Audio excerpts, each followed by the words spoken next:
हम्म। कल का जो था हमारा डे वन था। कल के डे वन में हमने इंट्रोडक्शन देखा था और एक अपना बेसिक सा मॉडल बनाना स्टार्ट किया था। ठीक है, तो मैं थोड़ा सा रिकैप दे देता हूँ। स्टेप वन था हमारा मॉडल, जिसमें हमने सारे इंपॉर्टेंट मॉड्यूल को लोड किया था। ठीक है, जिसमें पांडास, नम्पी, मैटप्लोट्लिब, सीबॉन, एस्केलन का लीनियर रिग्रेशन, ये कल का वीडियो देखोगे तो एक बार गो थ्रू हो जाएगा। ठीक है, ये सारे कल का ही पार्ट है। ओएस टाइम मॉड्यूल और स्टेप वन को सारे कोड को मैं यहाँ पर रन कर देता हूँ। Step two that is about to load data set. Data set because अभी हम बेसिक मशीन लर्निंग सीख रहे हैं, तो हमने एक डेटा सेट खुद का बनाया था कि आर्स के बेसिस पर अगर मुझे मार्क्स का प्रिडिक्शन करना हो तो मेरे पास एक डेटा होगा और उस डेटा के बेस पे मैं यहाँ पर मशीन लर्निंग का मॉडल बनाऊंगा और वो मॉडल मुझे प्रिडिक्ट करके देगा। ठीक है, तो कल हमने ये जाना था कि मशीन लर्निंग में अगर हम सुपरवाइज मशीन लर्निंग पे काम कर रहे हैं तो सुपरवाइज मशीन लर्निंग में लेबल डेटा होना जरूरी है। लेबल डेटा का मतलब एक आपके पास इनपुट होता है और दूसरा आपके पास आउटपुट होता है। ठीक है, इनपुट को हम एक्स से रिप्रेजेंट करते हैं, आउटपुट को हम वाई से रिप्रेजेंट करते हैं। ठीक है, स्टेप थ्री था हमारा डेटा को एक्सप्लोर करना और एक्सप्लोर करने के बाद मॉडल बिल्डिंग, वो सारी चीजें करना। जितना भी आपने डेटा एनालिस्ट का टास्क पढ़ा था वो इस स्टेप थ्री के अंदर ही आ जाता है। डेटा का शेप चेक करना, कॉलम चेक करना, इन्फो चेक करना, कोरिलेशन चेक करना and so on, describe check करना और ईडीए यहाँ पर परफॉर्म करना। ईडीए हम यहाँ पर एमएल में कोशिश की जाती है कि data analyst point of view से ईडीए ना हो, क्योंकि data analyst point of view से ईडीए में बहुत सारी चीजें होती हैं। यहाँ पर ईडीए तो होता है बट हमारा मेन पर्पस होता है कि डेटा को अंडरस्टैंड करना और डेटा अंडरस्टैंडिंग के बेसिस पर machine learning point of view से डेटा को समझना। ठीक है, क्योंकि ईडीए अगर हम data analyst point of view से करेंगे उसमें क्वेश्चन एंड आंसर्स का भी हमें रिप्लाई करना होता है, तो वो यहाँ रिक्वायर्ड नहीं है। ठीक, कल हमने ये जाना था कि machine learning, deep learning, AI हमारा खाली न्यूमेरिकल डेटा पे काम करता है। अगर एक्स और वाई, हम कोई भी डेटा, अगर हमें ध्रुव क्या मिल गया, टेक्सचुअल मिल गया, तो हम उसे किस में कन्वर्ट करेंगे, न्यूमेरिकल में। और इस कॉन्सेप्ट को हम एक टेक्निकल नाम से जानते हैं जिसे हम कहते हैं फीचर इंजीनियरिंग के नाम से हम इसे जानते हैं। ठीक है, डेटा का कोरिलेशन चेक करना। कोरिलेशन तीन तरीके के होते हैं, कल हमने पढ़ा था। ठीक है, पॉजिटिव कोरिलेशन, नेगेटिव कोरिलेशन और नो कोरिलेशन। पॉजिटिव का मतलब है कि एक के बढ़ने पर दूसरा बढ़ रहा है, नेगेटिव का मतलब एक के बढ़ने पर दूसरा गिर रहा है, और नो कोरिलेशन का मतलब एक का दूसरे से कोई कोरिलेशन लेना देना नहीं है। डेटा को हमने डिस्क्राइब करके चेक किया था और एक बेसिक ईडीए हमने यहाँ पर परफॉर्म किया था। बेसिक ईडीए में हमने लूप चला करके डेटा का हिस्टोग्राम बनाया और यहाँ पर हमने डेटा को प्लॉट किया। इसी ईडीए में मॉडल बिल्डिंग पे मूव करने से पहले एक चीज हम और यहाँ पर एनालाइज करते हैं, डेटा का स्कैटर प्लॉट यानी कोरिलेशन हम यहाँ पर चेक करना चाहते हैं। ठीक है, चेक करेंगे कोरिलेशन। उसके लिए डेटा फ्रेम आपके पास है, डेटा फ्रेम को दो पार्ट में, या फिर आप एक काम करते हैं, एसएनएस डॉट स्कैटर प्लॉट हम सब ने पढ़ा हुआ है, इसका ये C1 हमने इंपोर्ट किया है। एसएनएस डॉट स्कैटर प्लॉट, यहाँ पर डेटा इज इक्वल्स टू आपने कहा डेटा फ्रेम, एक्स में आपने यहाँ पर बोल दिया अपने पहले कॉलम का नाम। पहले कॉलम का नाम है आपका स्टडी आर और दूसरे कॉलम का नाम है आपका मार्क्स। मशीन लर्निंग में अगर आपका डेटा टू डायमेंशनल पे है तो आप टू डायमेंशनल डेटा को रिप्रेजेंट करने के लिए जब भी आपके पास न्यूमेरिकल और न्यूमेरिकल होगा, आप हमेशा स्कैटर प्लॉट का यूज करेंगे। स्कैटर प्लॉट का हम कब यूज करते हैं, जब हमें न्यूमेरिकल वर्सेस न्यूमेरिकल का क्या शो करना हो, यहाँ पर कोरिलेशन शो करना हो। और इन जनरली ये जो हम यहाँ पर प्लॉट करते हैं इसे हम 2D स्कैटर प्लॉट बोलते हैं। पाइथन के थ्रू हम 3D स्कैटर प्लॉट भी बना सकते हैं, बट 3D के बाद नहीं बना सकते, क्योंकि 3D हाईएस्ट डायमेंशन है जो हम इमेजिन कर सकते हैं, जो हम देख सकते हैं। फोर्थ डायमेंशन को व्यू करना इम्पॉसिबल है। अगर आपको मैं बोलूं कि 4D को इमेजिन करो तो 4D इमेजिन आप नहीं कर सकते, लेकिन मैथमेटिकली 4D एग्जिस्ट करता है, 5D एग्जिस्ट करता है, सारी चीजें एग्जिस्ट करती हैं। यहाँ पर हमने PLT डॉट शो किया और इसमें दो चार चीजें और ऐड ऑन कर देते हैं। PLT डॉट एक्सटिक्स, ये सब हमने इतना पढ़ा हुआ है। ठीक है, बेसिक डेटा एनालिस्ट में एक्स एक्सिस पे जो डेटा है वो मेरे स्टडी आवर्स को शो कर रहा है। ठीक है,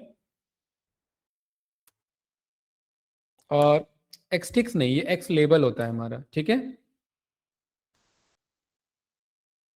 और PLT डॉट वाई लेबल हम यहाँ पर मार्क्स को शो कर रहे हैं। ठीक है, इसको आप रन करेंगे तो आपके सामने एक स्कैटर प्लॉट बन करके आएगा। ठीक है, क्या ये डेटा आपको बढ़ता हुआ दिख रहा है? क्या ये डेटा स्टडी आवर्स के बढ़ने पर क्या यहाँ पर मार्क्स इंक्रीज हो रहे हैं? क्या ये डेटा आपको बढ़ता हुआ दिखाई दे रहा है? यस या नो बताइए, ये दिख रहा है ना इधर?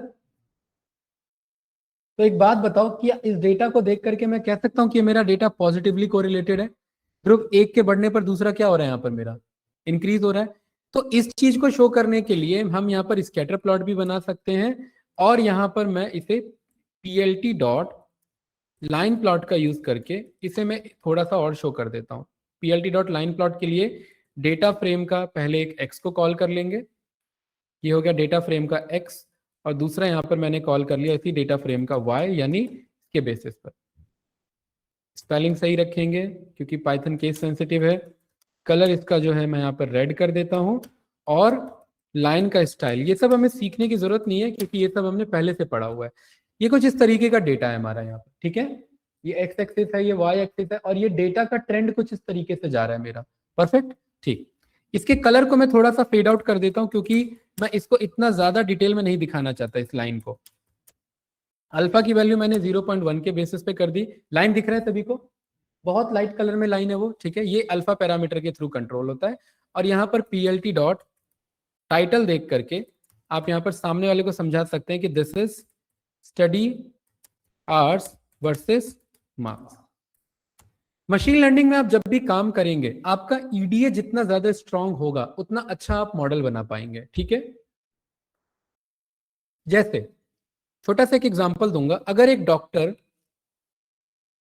अगर मान लेते हैं एक डॉक्टर के पास आप गए और डॉक्टर ने आपकी बात सुनते ही तुरंत, आप थोड़ा सा आप खुद इमेजिन करना, आप खुद ये कहोगे कि हाँ सेटिस्फाइड नहीं होते हैं। आप डॉक्टर के पास 1,000 रुपये आपने फीस दिया मिलने के लिए, ठीक है, और डॉक्टर ने आपको बुलाया, 2 मिनट का टाइम दिया, और 2 मिनट में आपसे 2-4 चीजें डिस्कस करके आपको मेडिसिन लिख दिया। क्या मन में थोड़ी देर के लिए रहेगा यार पूरी बात तो सुनी नहीं है, हैं, पैसे भी ले लिए पूरी बात नहीं सुनी है, ऐसा रहेगा मन में थोड़ी देर के लिए? होता है टेक्निकली। तो इसका मतलब क्या हुआ कि आपने पे किया और आपको टाइम नहीं मिला प्रॉपर, लेकिन आपको सॉल्यूशन मिल गया। तो आपको खुद डाउट रहेगा कि ये जो सॉल्यूशन मुझे मिला है क्या ये सही मिला है या ये जल्दबाजी में गलत हो गया, ऐसा है? ऐसा मन में डाउट आएगा ना। तो क्या मेडिसिन मिलना इंपॉर्टेंट था या उसका सुनना हमारे लिए इंपॉर्टेंट था डॉक्टर का? बताइए, क्या लग रहा है सर आपको? मेडिसिन तो देना ही हो एट दी एंड। पहले डॉक्टर के पास आप गए, पहले तो वो सुनेगा ना अच्छे से। तो ये जो सुनने वाला पार्ट है, ये पार्ट है ईडीए वाला पार्ट। ये मैं इससे रिलेट इसलिए करवा रहा हूँ। और ये मेडिसिन देने वाला पार्ट है, ये एमएल वाला पार्ट। अब अगर आप जल्दबाजी में ईडीए कर लेंगे और आप जल्दी से मॉडल बना देंगे, यानी आपने मेडिसिन दे दिया, तो जरूरी नहीं है क्लाइंट खुश होगा, क्योंकि आपका मेन पर्पस मेडिसिन देना तो है, लेकिन उससे पहले आपको उसकी प्रॉब्लम को समझना है। तो अगर आपको एक अच्छा डेटा एनालिस्ट और मशीन लर्निंग एमएल इंजीनियर पे काम करना है, तो आपका ईडीए बहुत स्ट्रांग होना चाहिए। ईडीए स्ट्रांग का मतलब है आप सामने वाले पेशेंट को बैठा के समझ रहे हैं। अब ऐसा नहीं है कि 24 घंटे सुन रहे हैं उसको, तो यानी ओवर ईडीए हमें नहीं करना होता इसमें, ठीक है। एक डेडिकेटेडली आपने टाइम दिया, और टाइम देने के बाद आपके माइंड में कुछ सॉल्यूशंस आए, और उस सॉल्यूशंस आपने जो है वो उसे मेडिसिन फॉर्म में आपने उसे रिटर्न किया, प्रिस्क्रिप्शन लिख करके आपने रिटर्न किया। यानी यहां पर भी हम जितना डिटेल में ईडीए करेंगे उतना अच्छा हम यहाँ पर क्या बना पाएंगे ध्रुव? एमएल मॉडल बना पाएंगे। क्योंकि एमएल का मॉडल का मेन पर्पस क्या है? प्रिडिक्शन। और प्रिडिक्शन का मेन पैरामीटर है आपका एक्यूरेसी। डॉक्टर अगर दवाई देने में जल्दबाजी कर दे और बंदा ही निकल जाए, तो किस बात का डॉक्टर फिर? तो यानी हमारा मॉडल भी क्या होना चाहिए? हमें जल्दबाजी प्रिडिक्शन पे नहीं करना है, हमारा मेन फोकस होना चाहिए इस पे, उसके बाद इस पे, ठीक है। तो यही हमारा फ्लो रहता है। तो मॉडल बिल्डिंग पे अभी नहीं आएंगे, मॉडल बिल्डिंग से पहले हमने डेटा को समझा यहाँ पर। अच्छा, समझ के हमें ये पता करना है कि क्या ये डेटा मेरा बढ़ता हुआ है 2D ग्राफ में। अगर बढ़ता हुआ है और एक्स और वाई है, तो ये मेरा सुपरवाइज मशीन लर्निंग है, और ये लीनियर रिग्रेशन से सॉल्व होगा। किससे सॉल्व होगा मेरा? Linear regression. इसलिए रिग्रेशन का मतलब होता है कोई न्यूमेरिकल वैल्यू प्रिडिक्ट करना, और लीनियर इसलिए क्योंकि हम एक इक्वेशन ऑफ लाइन का यूज करेंगे, यहाँ पर हम एक लीनियर लाइन का यूज करेंगे, ठीक है। मॉडल बिल्डिंग से पहले मैं थोड़ी देर के लिए आपको इसके पीछे का फंडामेंटल बताता हूँ, और फिर इसके पीछे का मॉडल बिल्डिंग समझते हैं यहाँ पर, ठीक है। आप सभी ने 10th क्लास में, 9th क्लास में आप सभी ने इक्वेशन ऑफ लाइन पढ़ा होगा, ठीक है। 8-9 में ही स्टार्ट हो जाता है आपका। ये कुछ इस तरीके का मेरा ग्राफ है। ये एक काम करते हैं ना, ये जो डेटा है हमारा, इस डेटा का स्क्रीनशॉट लेते हैं। ये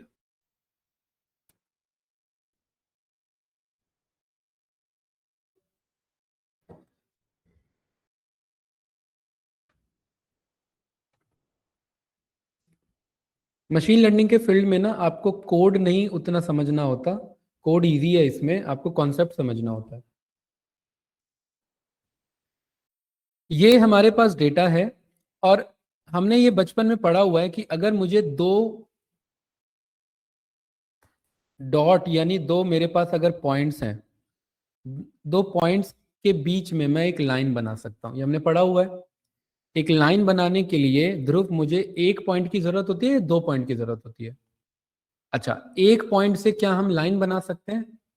नहीं, एक पॉइंट से जो बनता है उसे लाइन नहीं, उसे रे कहा जाता है। क्या कहा जाता है उसे?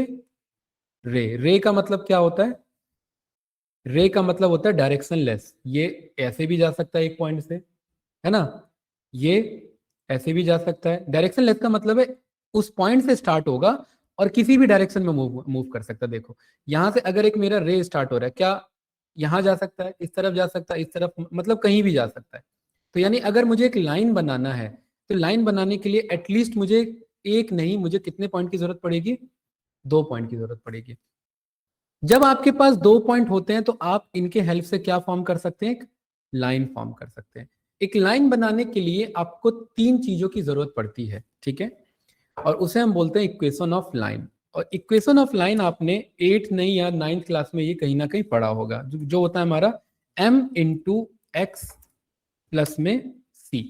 ठीक है, ये कुछ इस तरीके से y is equals to m x plus c, ये एक इक्वेशन ऑफ लाइन है आपका। ठीक है, क्या है ये इक्वेशन ऑफ लाइन? अभी ये थोड़ा सा कंफ्यूजन लग रहा होगा, थोड़ी देर के लिए इसे ऐसे समझना। यहां पर इक्वेशन ऑफ लाइन का ये मतलब होता है कि x के कुछ भी वैल्यू पर आप यहां पर y को फॉर्म कर सकते हैं और वो एक लीनियर लाइन ही देगा। ठीक है, जैसे फॉर एग्जांपल अगर यहां पर मेरा लिखा हुआ है 1, यहां 2, 3, 4 और 5, ठीक है? तो यहां पर अगर ये x की वैल्यू मेरी 1 है तो y की वैल्यू मेरी क्या आई? ये वाला एक्सिस y एक्सिस होता है और ये वाला एक्सिस x एक्सिस होता है। तो x की क्या वैल्यू पर मेरा y क्या आ सकता है, वही रिप्रेजेंट करने के लिए जो हमारा इक्वेशन फॉर्म होता है, उसी इक्वेशन को हम क्या कहते हैं? इक्वेशन ऑफ लाइन कहते हैं। इस इक्वेशन ऑफ लाइन में तीन चीजें हैं, है तो चार चीजें। पहला क्या है? y जो कि इस वैल्यू को रिप्रेजेंट कर रहा है। ठीक है, यहां पर ये जो एक्सिस है ये मेरा y को रिप्रेजेंट कर रहा है। दूसरा क्या है? यहाँ पर x वाला ये मेरा कोऑर्डिनेट है। ठीक है, इसे हम कार्टेशियन प्लेन बोलते हैं। ये मेरा y है, ये मेरा x है। उसके बाद यहाँ पर दो टर्म मेरे बनते हैं, एक टर्म है मेरा m और दूसरा टर्म है यहाँ पर मेरा c। एक्चुअली में अगर हमें इक्वेशन ऑफ लाइन को समझना है तो हमें इन दो टर्म को समझना होता है, m और c को समझना होता है। अब क्या होते हैं ये m और c? सबसे पहले c पर आते हैं। c का मतलब होता है इंटरसेप्ट। c क्या होता है यहाँ पर? c जो होता है उसे हम क्या बोलते हैं यहाँ पर? इंटरसेप्ट बोलते हैं। इंटरसेप्ट का क्या मतलब होता है, थोड़ी देर के लिए समझिए। आप सभी ने जब इंडिया पाकिस्तान का वॉर हो रहा था, अभी ऑपरेशन सिंदूर हुआ था, सभी को मजा आ रहा था कि भाई उनकी एक भी मिसाइल यहाँ हिट नहीं हो पा रही है। ऐसा ही हो रहा था, उनकी कोई भी मिसाइल ड्रोन आ रहे थे, कुछ भी हिट नहीं हो पा रहा था। क्यों नहीं हो पा रहा था? क्योंकि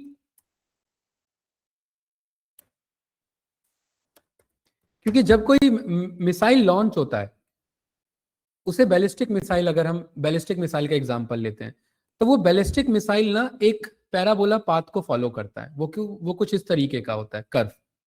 यहाँ से लॉन्च होता है, ऊपर एटमॉस्फेयर में जाता है और यहाँ पर आकर के पीक स्पीड गेन करता है यहाँ से और फॉल हो जाता है अपने टारगेट पॉइंट पे। ठीक है, अब मान लेते हैं किसी कंट्री ने यहाँ से लॉन्च किया, तो हमारे पास यहीं तक का टाइम है उसे इंटरसेप्ट करने का।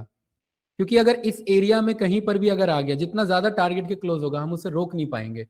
तो इंटरसेप्ट का मतलब होता है कि इसे कहीं पर भी, इस पर्टिकुलरली जैसे ये ऐसे आ रहा है और हमें मान लेते हैं जब तक ये यहां पहुंचा था तब जाकर के हमारे रडार ने इंडिकेट किया कि कोई मिसाइल आ रहा है। मिसाइल तो ऑलरेडी यहां से यहां तक पहुंच चुका है, तो अब हमारे पास कितना पाथ बचता है इसको डिस्ट्रॉय करने का? बताओ। मिसाइल यहां से लॉन्च हुआ, यहाँ तक ऑलरेडी क्रॉस कर चुका है, तब हमारे रडार ने बोला कि कोई मिसाइल आ रहा है आपकी तरफ। तो हमारे पास कितना एरिया बचता है, बस इतना ही एरिया बचता है ना हमारे पास। तो इस एरिया में ही इस मिसाइल को मुझे क्या करना है, रोकना है या डिस्ट्रॉय करना है। तो इस एरिया में इसे मुझे इंटरसेप्ट करना है। इंटरसेप्ट का मतलब है इसे मुझे कट करना है। कट करने का मतलब इसे मुझे उस पॉइंट पर जाकर के इसकी स्पीड को अचीव करके मुझे इसे डिस्ट्रॉय करना है। तो इंटरसेप्ट यहाँ पर इस लाइन में इंटरसेप्ट का मतलब ये होता है कि ये वाला जो लाइन है आपका, ये लाइन जब x की वैल्यू 0 होती है तो ये लाइन y एक्सिस को कहां पर कट करेगा। अगर इस लाइन को आप स्ट्रेट ड्रॉ करोगे तो ये कहां पे कट कर रहा है, देखो ये कहां पे कट कर रहा है, ये कुछ इस जगह कट कर रहा है ना। जहां पर x की वैल्यू 0 होती है वहां पर y की वैल्यू क्या होती है, उसी को क्या बोला जाता है मैथमेटिकल लैंग्वेज में यहाँ पर, इंटरसेप्ट। इंटरसेप्ट का क्या मतलब है कि अगर आपके पास कोई लाइन है, उस लाइन को आप सेम डायरेक्शन में अगर ड्रॉ करोगे तो वो y एक्सिस को कहां पर कट कर रहा है। ये y की वैल्यू 0 है तो ये y की वैल्यू क्या होगी आपके अकॉर्डिंग, क्या लग रहा है, ये 0 है तो ये 1 के आसपास होगा, ये 2 होगा, 3 होगा, 4 होगा, होगा ना। तो जब x की वैल्यू 0 है तो y की वैल्यू जहां पर आए वही मेरा क्या कहलाता है, इंटरसेप्ट कहलाता है। तो इंटरसेप्ट किससे रिप्रेजेंट होता है इक्वेशन में, c से। इंटरसेप्ट ये c से इंटरसेप्ट रिप्रेजेंट होता है व्हेन x इज 0।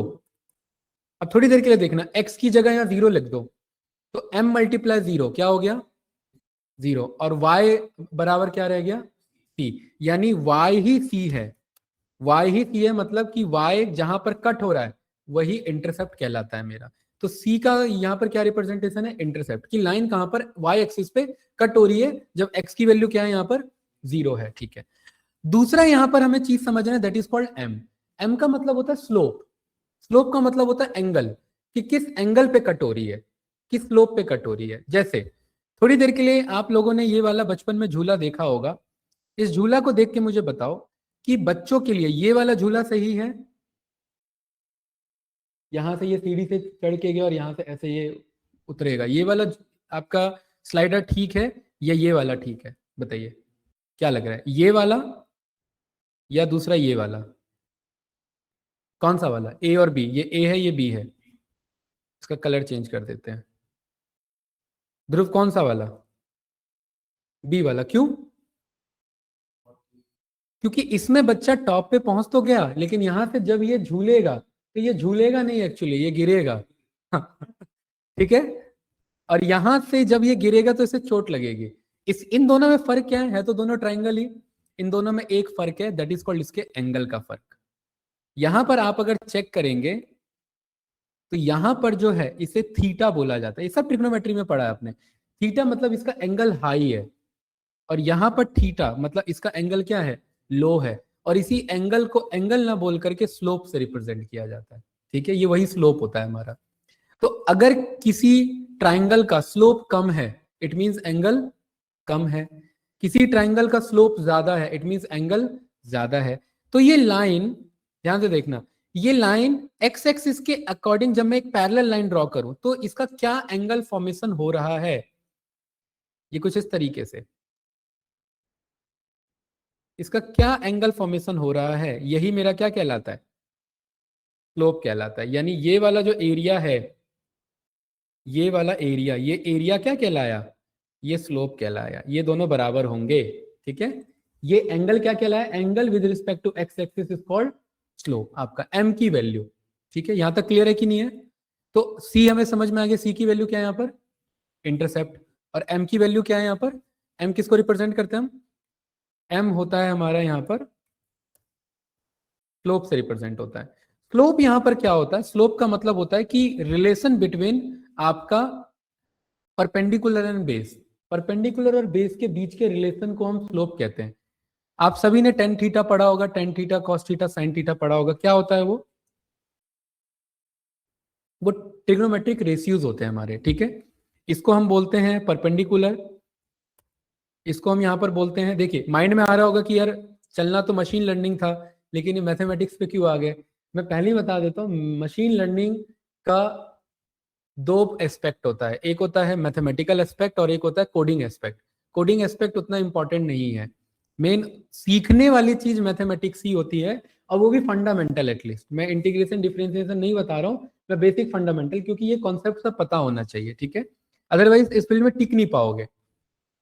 तो अगर किसी का स्लोप बहुत ज्यादा है तो इसका स्लोप ज्यादा है या इसका स्लोप ज्यादा है?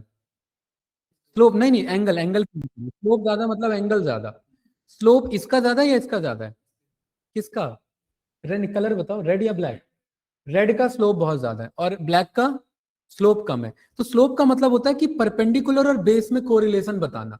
अब थोड़ी देर के लिए देखना, अगर मैं यहां पर ये लाइन दोबारा बोलूं कि इस वाले डायग्राम का स्लोप कम है या ज्यादा है, इस डायग्राम का स्लोप ज्यादा है, तो परपेंडिकुलर बड़ा है या बेस बड़ा है? परपेंडिकुलर बड़ा है। इस वाले लाइन का स्लोप ज्यादा है या कम है? इस वाले ट्राइंगल का स्लोप कम है, तो परपेंडिकुलर बड़ा है या बेस बड़ा है? बेस बड़ा है। इसका मतलब अगर मेरा लाइन का स्लोप कम हो रहा है तो एक्स एक्सिस की तरफ ज्यादा वैल्यू जा रही है, और अगर लाइन का स्लोप बढ़ रहा है तो वाई एक्सिस की तरफ ज्यादा वैल्यू जा रही है मेरी। तो ये स्लोप डिसाइड करता है कि एंगल ऑफ लाइन क्या होगा आपका। इक्वेशन ऑफ लाइन के लिए ये m की वैल्यू पता होना बहुत ज्यादा जरूरी है, और हमें पता है ये हमें थीटा के बेस पे हमें वैल्यू निकालना है। ठीक है, तो थीटा हमने बचपन में पढ़ा हुआ था, tan theta is equals to क्या होता है बताइए? टेन थीटा पढ़ा था ना? Tan theta, tan theta is equals to perpendicular by base, याद? Yes yes sir. हाँ, कौन आ गया अचानक से? यस सर, एक मिनट। अच्छा, आप सभी आए हैं, सर ठीक है। Trisha. Trisha. tan theta is equal to perpendicular by base. मुझे पता है ये वाला एरिया क्या है मेरा, परपेंडिकुलर, और ये वाला एरिया क्या है, बेस। अगर आप 11th क्लास में आते हैं तो 11th क्लास में आप ये सीखते हैं theta is equals to tan inverse. क्या सीखते हैं? टेन इनवर्स, जिसने 11th क्लास में मैथमेटिक्स ली है, यानी 10 का opposite p by B, perpendicular by base के बेसिस पे। ये क्लियर है यहाँ पर बात? तो यहां पर हमें यह पता करना है कि मेरा परपेंडिकुलर और बेस का क्या कोरिलेशन है। ठीक है, यहां तक ये समझ में आया कि इक्वेशन ऑफ लाइन में हमारे पास तीन चीजें होती हैं। पहला होता है एक्स डेटा, ठीक है। दूसरा होता है आपका इंटरसेप्ट का डेटा, और इंटरसेप्ट हमारा क्या होता है राहुल सर? मतलब आप आराम से कर लो, ठीक है। y होता है हमारा, y is equal to m x plus c हमारा इंटरसेप्ट कहलाता है, m हमारा स्लोप कहलाता है, और x हमारा यहाँ पर ये जो है मेन वैल्यू कहलाती है, x की वैल्यू कहलाती है। ठीक है, अच्छा अब थोड़ी देर के लिए इस इक्वेशन को दोबारा समझना है यहाँ पर।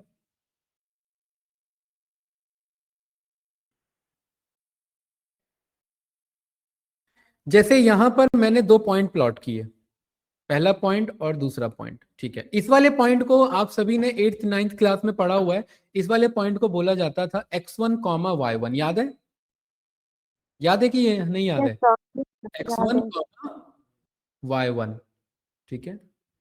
इस वाले पॉइंट को बोला जाता था x2 कॉमा Y2। गुड, ठीक है।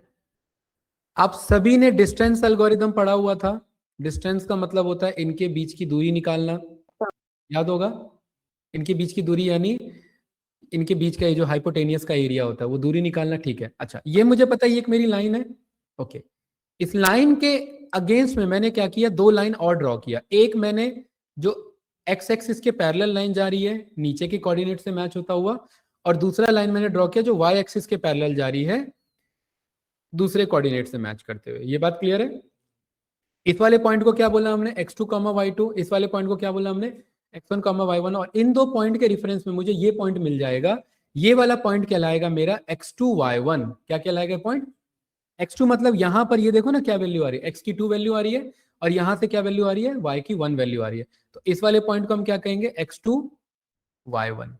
तो मेरे को देखो तीनों कोऑर्डिनेट मिल गए। ये वाला कहलाए मेरा x2 कॉमा y1। ये क्लियर है? ठीक है, मुझे पता है मुझे क्या निकालना है, इनके बीच का थीटा निकालना है, कोरिलेशन निकालना है। थीटा होता है हमारा परपेंडिकुलर बाय बेस, यही होता है, ठीक है। अब परपेंडिकुलर बाय बेस का मतलब है मुझे इसके बीच की दूरी निकालनी है और डिवाइडेड बाय इसके बीच की दूरी निकालनी है, ठीक है। सबसे पहले हमें यह समझना है कि इसके बीच की दूरी कितनी है। देखो यहां पर भी x2 है, यहां पर भी x2 है। x2 में से x2 गया, हो गया 0। दूसरा है y2 माइनस y1। तो यानी p को, परपेंडिकुलर को हम किस तरीके से लिख सकते हैं, परपेंडिकुलर को हम यहां पर लिख सकते हैं perpendicular is equals to y2 minus y1, ठीक है। Same as it is base की दूरी निकालो। बेस में y1 में से y1 चले गया, 0 हो गया, बचा रह गया क्या, x1 x2 को अपोजिट लिखो, यानी x2 माइनस x1। तो बेस की वैल्यू को हम कैसे लिख सकते हैं, x2 माइनस x1। ये क्लियर है? मुझे परपेंडिकुलर का वैल्यू भी पता लग गया और बेस का वैल्यू पता लग गया। इन दो वैल्यू को उठा करके क्या मैं यहां पर नहीं लिख सकता? p की जगह p की वैल्यू और b की जगह b की वैल्यू लिख सकता हूं। तो एक्चुअली में ये जो मेरा थीटा निकल रहा है, इस थीटा को थीटा ना बोल करके m इज इक्वल्स टू, यानी स्लोप की value is equals to tan inverse of p की बजाय क्या लिख सकते हैं बताइए? y2 y2 minus y1 minus y1 और डिवाइडेड बाय, ये पूरा लाइन क्या रहेगा आपका? Divided by x2 2 minus minus x1 के बेसिस पे। ये निकला यहां पर हमारा x2 माइनस x1 के बेसिस पे। ये क्लियर है ना इधर? ये कुछ इस तरीके से। तो ये जो m की वैल्यू निकली यही स्लोप है। तो एक लाइन बनाने के लिए, एक लाइन बनाने के लिए हमें दो चीजों की जरूरत पड़ती है मेनली। एक तो m की वैल्यू कैसे निकल जाएगी? m की वैल्यू इससे मिल जा रही है मुझे यहाँ पर, ये रहा, ठीक है। और दूसरी c की वैल्यू मुझे यहाँ पर मिल जाएगी कि लाइन कट कहाँ पर हो रहा है। दोनों वैल्यू पता लग गया मुझे। जब मुझे m भी पता लग गया, c भी पता लग गया और x भी मुझे पता है, तो क्या मैं y की वैल्यू नहीं निकाल सकता? बिल्कुल निकाल सकता हूँ। तो मैं यही तो काम करना है। मशीन लर्निंग के फील्ड में हमें पता है कि हमारे पास यहाँ पर x है, ध्यान से देखना, ये रहा, हमारे पास x है और हमारे पास दूसरा क्या है? हमारे पास y भी है। अब मुझे फ्यूचर वाले y को प्रिडिक्ट करना है, तो फ्यूचर वाले y को प्रिडिक्ट करने के लिए, y की वैल्यू प्रिडिक्ट करने के लिए मुझे किन किन चीज की जरूरत पड़ेगी?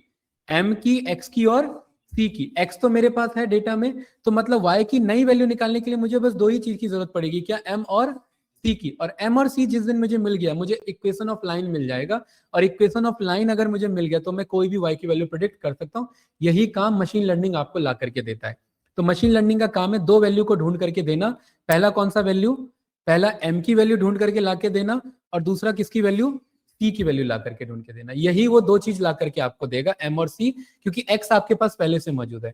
जब आपको ये तीनों मिल जाएगा तब आप y की कोई भी वैल्यू यहाँ पर प्रिडिक्ट कर सकते हैं। और मशीन लर्निंग हमें इसी में हेल्प करेगा, इस m और c की वैल्यू को निकालने में। m किसे कहेंगे?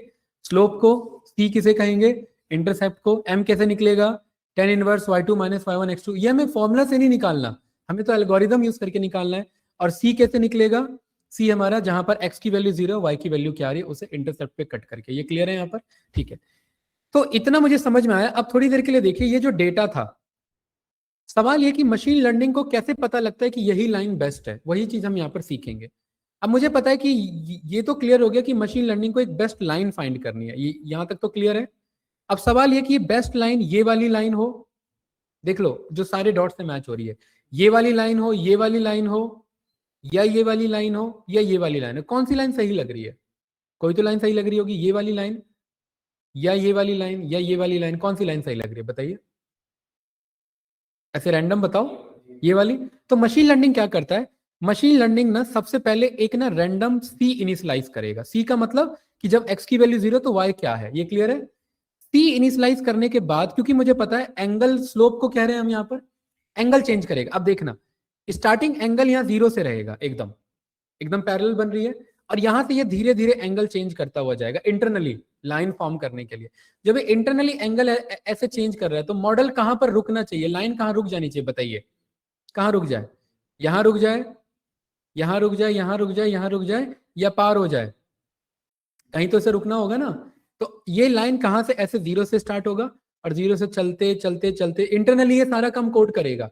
ये चलते चलते चलते चलते यहां पर भी ये एक बार ट्राई करेगा रुक के, थोड़ी देर बाद यहां पर ट्राई करेगा, थोड़ी देर बाद यहां पर ट्राई करेगा, यहां पर ट्राई करेगा। कहां पर बेस्ट लग रहा है सबसे लाइन? यहां पर बेस्ट लग रहा है, जहां पर इसे बेस्ट लग रहा है वहीं पर वो उस लाइन को छोड़ देगा। ठीक है, इसके इसके पीछे एल्गोरिदम चलता है, बहुत मैथमेटिकल कॉन्सेप्ट है, हम जानेंगे उसे क्या कहते हैं। ग्रेडियंट डिसेंट एक एल्गोरिदम होता है जो ये बेस्ट लाइन फाइंड करने में हमें हेल्प करता है। प्रॉपर प्योर मैथमेटिक्स वहां पर यूज होता है। अभी बेसिक विजुअलाइजेशन के लिए मैंने क्या बोला कि 0 से ये ऐसे इनिशियलाइज करेगा लाइन, और जब सही लाइन इनिशियलाइज हो जाएगा तो लाइन वहां पर जा करके ये होल्ड कर देगा उसे। जब ये लाइन मिल जाएगी, वही लाइन जिस दिन आपको मिल जाएगी, आपका मॉडल रेडी है। अब उस मॉडल के बेस पे आप एक नई वैल्यू को प्रिडिक्ट यहां पर कर सकते हैं। ये बात क्लियर है? तो यानी एट द एंड इन दो डेटा के बेस पे हमें क्या निकालना है? एक नई लाइन निकालनी। और नई लाइन निकालने के लिए हमें दो ही चीजों की जरूरत पड़ती है। पहला क्या है? एम, और दूसरा क्या है? सी। एम को क्या बोलते हैं? स्लोप। सी हमारा क्या होता है? इंटरसेप्ट होता है। एक्स हमारे पास है, वाई हमें यहां निकालना है। ये क्लियर है?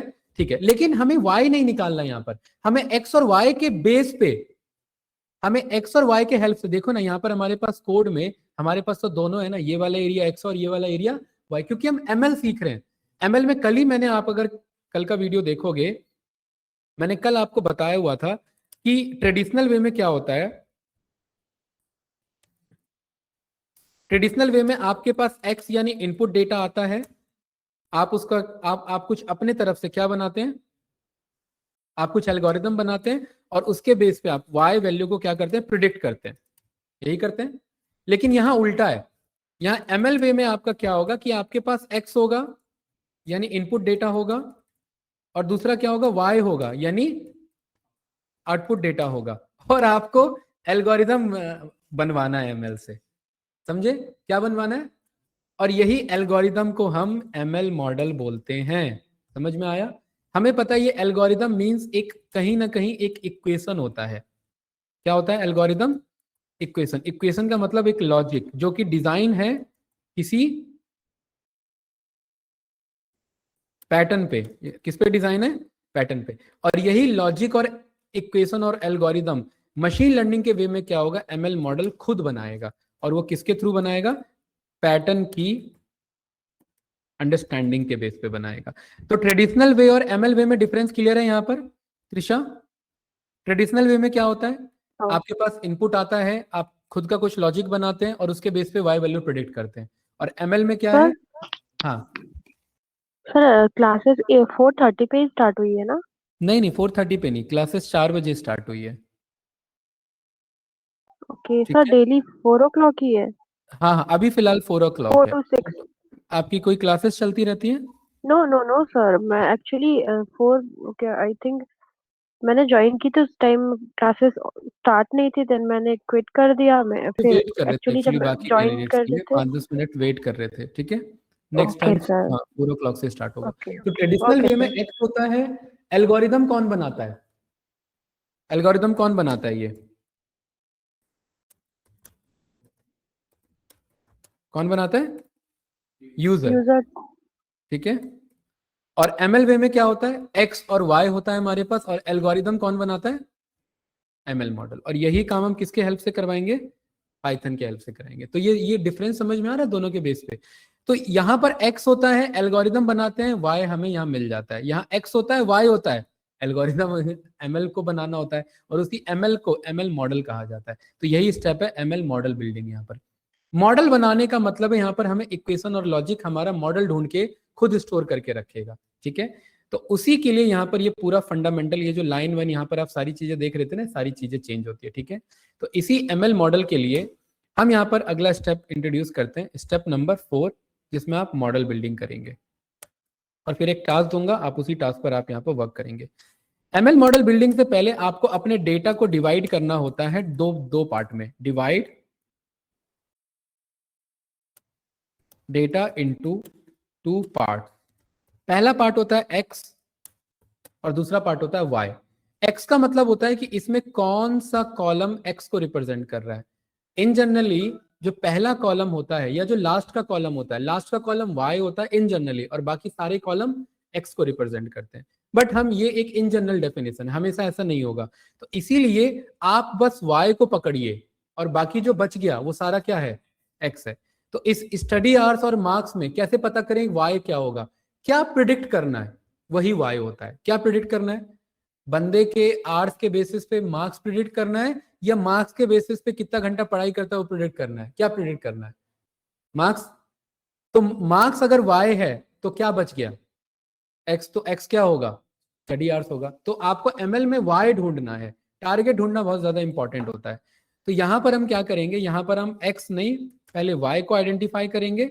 ये रहा मेरा एक्स और यहाँ पर वाई हमारे पास। एक चीज ऑब्जर्व करना इधर कि एक्स और वाई में एक्स जो है मैंने एज अ कैपिटल लिखा हुआ है, और वाई मैंने ऐसा यहाँ पर स्मॉल लिखा हुआ है। ऐसा इसीलिए क्योंकि वाई इन जनरली एक ही कॉलम होता है। वाई हमेशा एक कॉलम होता है, सिंगल कॉलम होता है। और कल को इन केस जब आप आगे बढ़ोगे तो एक्स अभी फिलहाल के लिए कितना कॉलम है, अभी फिलहाल के लिए एक कॉलम है, लेकिन कल को एक से ज्यादा भी एक्स के कॉलम हो सकते हैं। इसीलिए एक्स ना फीचर्स होता है। एक्स को हम क्या बोलते हैं यहाँ पर, फीचर्स बोलते हैं। और ये कल को क्या हो सकते हैं, मोर देन 1 हो सकते हैं, इसीलिए इसे कैसे रिप्रेजेंट करते हैं, कैपिटल एक्स। ये लिखने का तरीका है। अगर आप कैपिटल एक्स ना लिख करके अगर आप स्मॉल एक्स लिख दोगे तो कोई बहुत बड़ा ब्लेंडर नहीं हो जाएगा, कोड तब भी काम करेगा, बट रिकमेंडेड है कि कैपिटल एक्स रिप्रेजेंट करना। क्यों? क्योंकि एक्स कल को एक से ज्यादा भी हो सकता है, और वाई क्या रहेगा, वाई हमेशा एक ही सिंगल कॉलम रहेगा, तो वो स्मॉल में। बंदे हैं यहाँ भी कैपिटल वाई लिख लेते हैं तो कोई दिक्कत नहीं है। डेटा जब आपका 2 पार्ट में डिवाइड हो जाता है, देन अब आप अपने मॉडल को बुलाते हैं। ये काम आप बेसिक मैथमेटिक्स का यूज करके भी, क्योंकि एट द एंड हमें यहाँ पर क्या पता करना है, लाइन आइडेंटिफाई करना है ना, ऐसे ये काम मैं प्योर मैथमेटिक्स का यूज करके भी कर सकता हूँ, लेकिन मैथमेटिक्स का यूज ना करके, इसीलिए यहाँ पर कॉन्सेप्ट है हमारा वो मॉड्यूल जो हमें ये सारा काम करने में हेल्प करे। और वो कल भी मैंने बताया था, उस मॉड्यूल का क्या नाम है हमारा, साइकिट लर्न। साइकिट लर्न ये पाइथन का मॉड्यूल है जो हमें मशीन लर्निंग के कोड को इंप्लीमेंट करने में हेल्प करेगा। क्या नाम है मॉड्यूल का, साइकिट लर्न। जैसे ही मैं गूगल पर आता हूं, देखिए क्या लिखा हुआ है यहाँ पर, यहाँ पर देखिए क्या लिखा हुआ है, scikit learn machine learning in Python. अगर आपको पाइथन में मशीन लर्निंग पे काम करना है तो आपको साइकिट लर्न पे काम करना पड़ेगा। क्योंकि हम गूगल कोलैब पे काम कर रहे हैं, तो गूगल कोलैब ने ये हमें पहले से ही ये फीचर इनबिल्ट करके दे रखा है। और आप लोग अगर एनाकोंडा या जुपिटर पे काम कर रहे हैं तो भी उसके अंदर मोस्ट प्रोबेबली ये मिल जाता है, बट ये रिकमेंडेड होता है कि आप साइकिट लर्न को पिप इंस्टॉल करके आप यहाँ पर देखें। और सबसे पहले इंस्टॉल करने से पहले आप ये चेक करें कि आप कौन से करंट वर्जन मार्केट में कौन सा अवेलेबल है। तो अभी फिलहाल कौन सा वर्जन अवेलेबल है, ठीक है, ये वाला कुछ वर्जन अवेलेबल है, ठीक है। तो पाइथन में अगर आपको साइकिट लर्न इंस्टॉल करना है तो यहां पर आप लिखेंगे पिप इंस्टॉल sklearn, नहीं साइकिट लर्न, ठीक है। पिप इंस्टॉल क्या लिखेंगे, साइकिट लर्न। sklearn शॉर्ट तरीका है उसे बुलाने का, बट बोलते क्या उसे, पिप इंस्टॉल साइकिट लर्न बोलते हैं, ठीक है। यू का मतलब है कि अगर पहले से है तो उसे अपडेट कर दो। यू का क्या मतलब है, अगर पहले से है तो उसे अपडेट कर दो। इस कोड को एज अ रेफरेंस लेंगे और यहां पर मैं बोलूंगा कि हम अभी गूगल कोलैब के साइकिट लर्न को यूज नहीं करेंगे, हम अपने साइकिट लर्न को मंगा रहे हैं। और अगर पहले से मौजूद है तो क्या कर दे, अब अपग्रेड कर दे या अपडेट कर दे। ये रन करेंगे तो देखिए अगर कुछ डाउनलोड होगा, देखिए डाउनलोड हो रहा है ना कुछ, तो इसका मतलब नया वर्जन आ रहा है। और देखिए क्या कह रहा है, पुराने वर्जन को अनस्टॉल कर रहा है और नया वर्जन क्या कर दिया इसने। और जब भी आप नया वर्जन इंस्टॉल करते हैं तो सेशन को रीस्टार्ट करना होता है। रीस्टार्ट करने के बाद इस वाले कोड को कमेंट आउट करते हैं। कमेंट आउट के लिए कंट्रोल फॉरवर्ड स्लैश, फिर यहाँ पर रन ऑल पे हम क्लिक कर देते हैं। रन ऑल का मतलब है सारे कोड को वापस से रीरन कर देगा, ठीक है। पिप इंस्टॉल साइकिट लर्न हो गया। अब इस बात का प्रूफ क्या है कि ये साइकिट लर्न हमारे पास आ चुका है। इसके लिए यहाँ पर इंपोर्ट करेंगे साइकिट लर्न। इंस्टॉल करने टाइम में तो साइकिट लर्न लिखा था, लेकिन बुलाने टाइम में एसके लर्न के नाम से बुलाते हैं उसे। और SK learn dot underscore underscore version underscore underscore, ये जैसे ही मैं रन करूंगा मेरे पास वर्जन प्रिंट हो जाएगा। और ये क्या बता रहा है इधर, कितना वर्जन है, 1.8.0। और यहाँ पर ऑनलाइन भी हम चेक कर रहे हैं तो कितना वर्जन था, यही था ना। तो यानी कि इट मींस हम साइकिट लर्न के एकदम अपग्रेडेड अपडेटेड वर्जन पर हम यहाँ पर काम कर रहे हैं, ठीक है। तो कल ही हमने जाना था कि हमें मॉडल बिल्डिंग करना है, या तो हम खुद ये मैथमेटिक्स बेस से खुद से कर सकते हैं, या एसक्यूएल लर्न ने हमें मॉड्यूल दिया है ऊपर। ऑल्दो हमने ये इंपोर्ट कर लिया है, क्या नाम है उस मॉड्यूल का, कि एसक्यूएल लर्न में जाओ और एसक्यूएल लर्न में किस में जाओ और किसको इंपोर्ट कर लो, लीनियर रिग्रेशन को इंपोर्ट कर लो। जैसे ही आप यहाँ पर अपना एक मॉडल बनाएंगे और मॉडल आप अपने क्लास को यहाँ पर कॉल कर लेंगे, ये लीनियर रिग्रेशन क्लास को यहाँ पर आपने कॉल कर लिया। कॉल करने के बाद आप अपने इस कोड को यहाँ पर रन कर देंगे। ये जैसे ही रन करेंगे तो ये लीनियर रिग्रेशन आपको शो कर रहा है कि हाँ आपका मॉडल पाइथन के अंदर में एक्टिव हो चुका है। अब आप इस लीनियर रिग्रेशन मॉडल को क्या कर सकते हैं, यूज कर सकते हैं। ये जो लीनियर रिग्रेशन मॉडल है, अभी हमने जाना कि हम एमएल पे काम कर रहे हैं। एमएल पे काम करने का मतलब है कि हमारे पास एक्स है, हमारे पास वाई है, और हमें क्या बनाना सीखना है, एमएल मॉडल बनाना सीखना है। तो इसीलिए यहाँ पर हम मॉडल बनाना सीख रहे हैं। तो मॉडल किसके हेल्प से बनाना सीख रहे हैं, लीनियर, क्योंकि प्रॉब्लम किसका है, हमारा लीनियर रिग्रेशन का प्रॉब्लम है। तो मॉडल के अंदर हम यहाँ पर बोलेंगे कि मॉडल को सिखाने के लिए यहाँ पर एक कॉन्सेप्ट आता है जिसे हम बोलते हैं फिट। क्या बोलते हैं यहाँ पर, मॉडल डॉट फिट। फिट का मतलब होता है ट्रेनिंग कराना। फिट का क्या मतलब होता है, ट्रेनिंग पार्ट। ट्रेनिंग पार्ट का मतलब है कि मॉडल यानी कि मेरा जो मशीन लर्निंग का कोड है उसे मैं बोलूंगा कि मेरे पास एक्स है और मेरे पास वाई है, जरा चेक करो कि एक्स के क्या होने पर वाई क्या क्या हो सकता है। और उसके बेस पे ये पैटर्न को अंडरस्टैंड कर रहा है। क्या कर रहा है ये, ये वाला जो कोड है आपका, ये जो हमने यहाँ लिखा मॉडल डॉट फिट, ये मेरे कोड को पैटर्न को अंडरस्टैंड कर रहा है। जब ये पैटर्न को अंडरस्टैंड कर लेगा, तो पैटर्न को अंडरस्टैंड करने के बाद ये समझ जाएगा कि इक्वेशन बनाने के लिए दो चीजें चाहिए हमें, एक तो m चाहिए और दूसरा c चाहिए। पैटर्न को अंडरस्टैंड करने का मतलब ये समझ गया कि कौन सी लाइन बेस्ट होनी चाहिए, और जो भी लाइन बेस्ट होगा उस लाइन का मुझे दो चीज ला के दे देगा, एक तो m ला करके दे देगा, दूसरा c ला करके दे देगा। यहां पर आप जैसे ही इसे रन करेंगे, इस वाले स्टेप को हम क्या बोलते हैं, ट्रेनिंग पार्ट बोलते हैं। इसको जैसे रन करेंगे, यहाँ पर देखिए एक एरर आया हमारा, और क्या एरर है यहाँ पर, वैल्यू एरर। वैल्यू एरर में लिखा है expected a 2 dimensional container but got class Panda series. अब ये बहुत इंपॉर्टेंट एरर है, ये जानबूझ के कॉल हुआ है इधर। एक्स का अगर आप यहाँ पर डेटा टाइप चेक करेंगे तो एक्स का क्या डेटा टाइप है यहाँ पर, इंटीजर के बेसिस पर, और एक्स को अगर मैं यहाँ पर कॉल करूंगा डॉट टाइप, डायरेक्टली टाइप के बेसिस पर, तो एक्स का टाइप देखिए क्या लिखा आ रहा है यहाँ पर मेरा, पांडा का कोर का सीरीज का सीरीज, यानी एक सीरीज ऑब्जेक्ट है। सीरीज का मतलब कि ये 1 डायमेंशनल ऑब्जेक्ट है मेरा। और पाइथन में, मशीन लर्निंग में, अगर आप अपने कोड को एक्स और वाई को फिट कराते तो एक्स हमेशा डेटा फ्रेम होना चाहिए। एक्स क्या होना चाहिए, डेटा फ्रेम, मतलब 2D डायमेंशनल में होना चाहिए, और ये आपका अभी 1D डायमेंशनल में। तो इसके लिए हम क्या करेंगे, यहां पर हम अपने कोड पर जाएंगे जहां पर हमने एक्स और वाई बनाया था। कहां बना एक्स और वाई, ये रहा। सीरीज को डेटा फ्रेम में कन्वर्ट करने के लिए आप एक और स्क्वायर ब्रैकेट लगा देते हैं। जैसे ही आप इस कोड को रन करेंगे, कोई एरर आया नहीं, नीचे का कोड रन किया, नीचे का कोड रन किया, नीचे का कोड, और ये नीचे का कोड रन किया, क्या कोई एरर आया यहाँ पर, देखिए इसमें जो अभी थोड़ी देर पहले आ रहा था एरर, नहीं आया ना। मॉडल डॉट फिट में हमने क्या सीखा यहाँ पर, कि एक्स का जो डेटा टाइप होगा वो कैसा होना चाहिए हमेशा, क्या अलाउड नहीं है, सीरीज अलाउड नहीं है। इन शॉर्ट 2D शेप में आपका होना चाहिए। कैसे शेप में होना चाहिए आपका, 2D शेप में होना चाहिए, 2 डायमेंशनल शेप में आपका होना चाहिए, ठीक है। मॉडल डॉट फिट को हम कौन सा स्टेप कहते हैं ध्रुव, यहाँ पर मॉडल डॉट फिट मतलब ट्रेनिंग पार्ट होता है। ट्रेनिंग पार्ट में ये क्या करता है, it try to learn and understand the pattern और बिहेवियर ऑफ डेटा। ये वाला पार्ट हमारा क्या करता है इधर, ये जो मॉडल डॉट फिट है, मॉडल डॉट फिट का क्या काम है, ये हमारे डेटा को लर्न या समझने की कोशिश करता है और उसके बिहेवियर को समझने की कोशिश करता है। जैसे ये फिट हो जाता है, फिट होने का मतलब है मॉडल आपका रेडी हो गया। फिट होने का क्या मतलब है यहाँ पर भाई ऑनलाइन स्टूडेंट्स, फिट का मतलब है कि मॉडल आपका रेडी हो गया है। Fit represents model ready to model created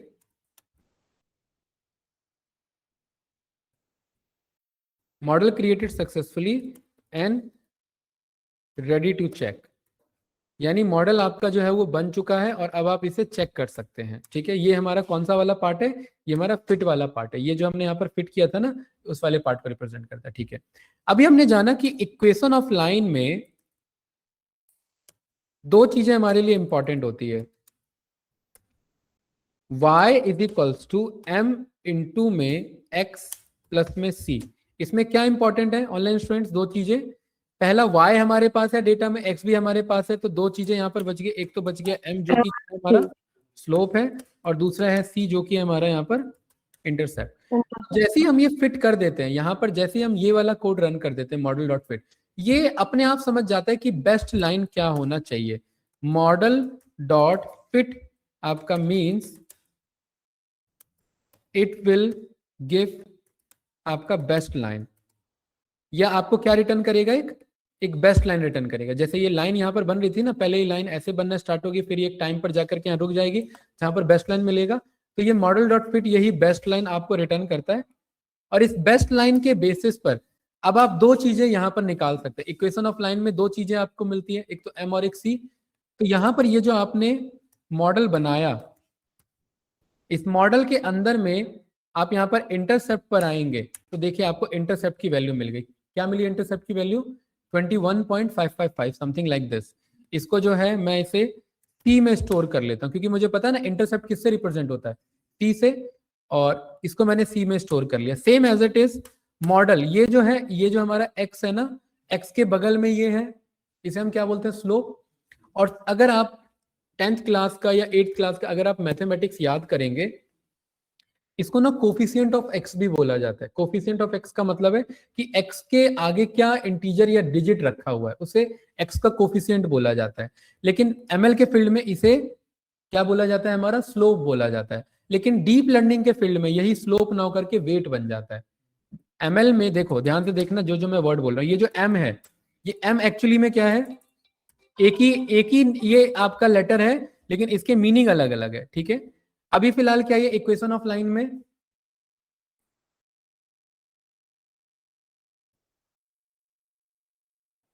equation of line में ये जो m है, इसी को क्या बोलते हैं, स्लोप बोलते हैं। मशीन लर्निंग में ये जो m है, इसी को क्या बोलते हैं यहां पर आप, स्लोप। ये तो इक्वेशन ऑफ लाइन में है ना आपका, ठीक है। इसे हम क्या बोलते हैं, कोफिशिएंट ऑफ एक्स। क्या बोलते हैं इसे, कोफिशिएंट ऑफ एक्स।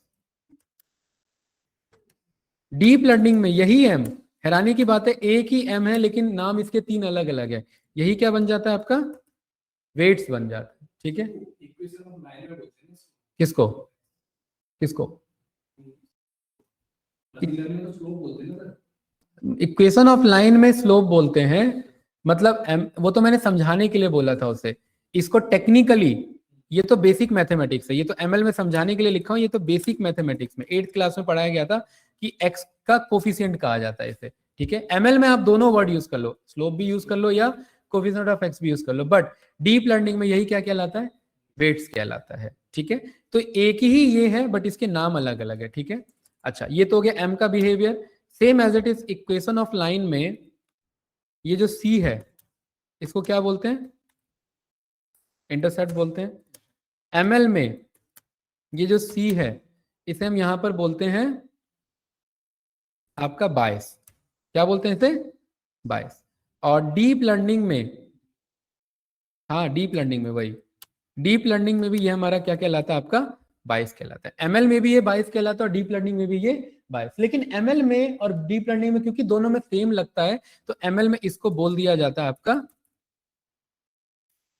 कांस्टेंट के बेसिस पे। क्या बोल दिया जाता है इसे, कांस्टेंट, क्योंकि इसकी वैल्यू चेंज नहीं होती। एक बार जब ये y equal to mx plus c बन गया तो c फिक्स रहेगा। c मतलब कांस्टेंट को भी रिप्रेजेंट कर रहा है। तो एक ही लेटर है बट तीनों सिचुएशन में इसका अलग अलग मीनिंग है। इक्वेशन ऑफ लाइन में क्या है, इंटरसेप्ट है। एमएल में ये c यानी कांस्टेंट बायस को रिप्रेजेंट कर रहा है, और डीप लर्निंग में ये किसको रिप्रेजेंट कर रहा है, बायस को रिप्रेजेंट कर रहा है, क्योंकि यही इक्वेशन आगे जाकर के कंटिन्यू हो जाता है, ठीक है। इसी के बेस पे पूरा एमएल आपका टिका हुआ है, फर्दर इसके अलग अलग यूज हो जाते हैं। यहां तक क्लियर है।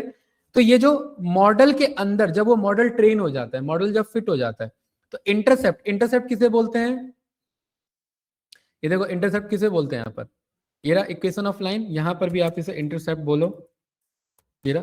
तो यहां पर हमने इसे किस नाम से स्टोर कर लिया, सी के नाम से। Same as it is model dot, यहां पर आप कोफिशिएंट ऑफ एक्स, ये रहा, यार है ना इधर ये कोफिशिएंट, इसको आप रन करोगे, ये एक्चुअली एम है। क्या है ये आपका, एम। तो यहां पर आप चेक करेंगे कि मेरे पास दोनों वैल्यू मिल गई है। एक तो मेरे पास स्लोप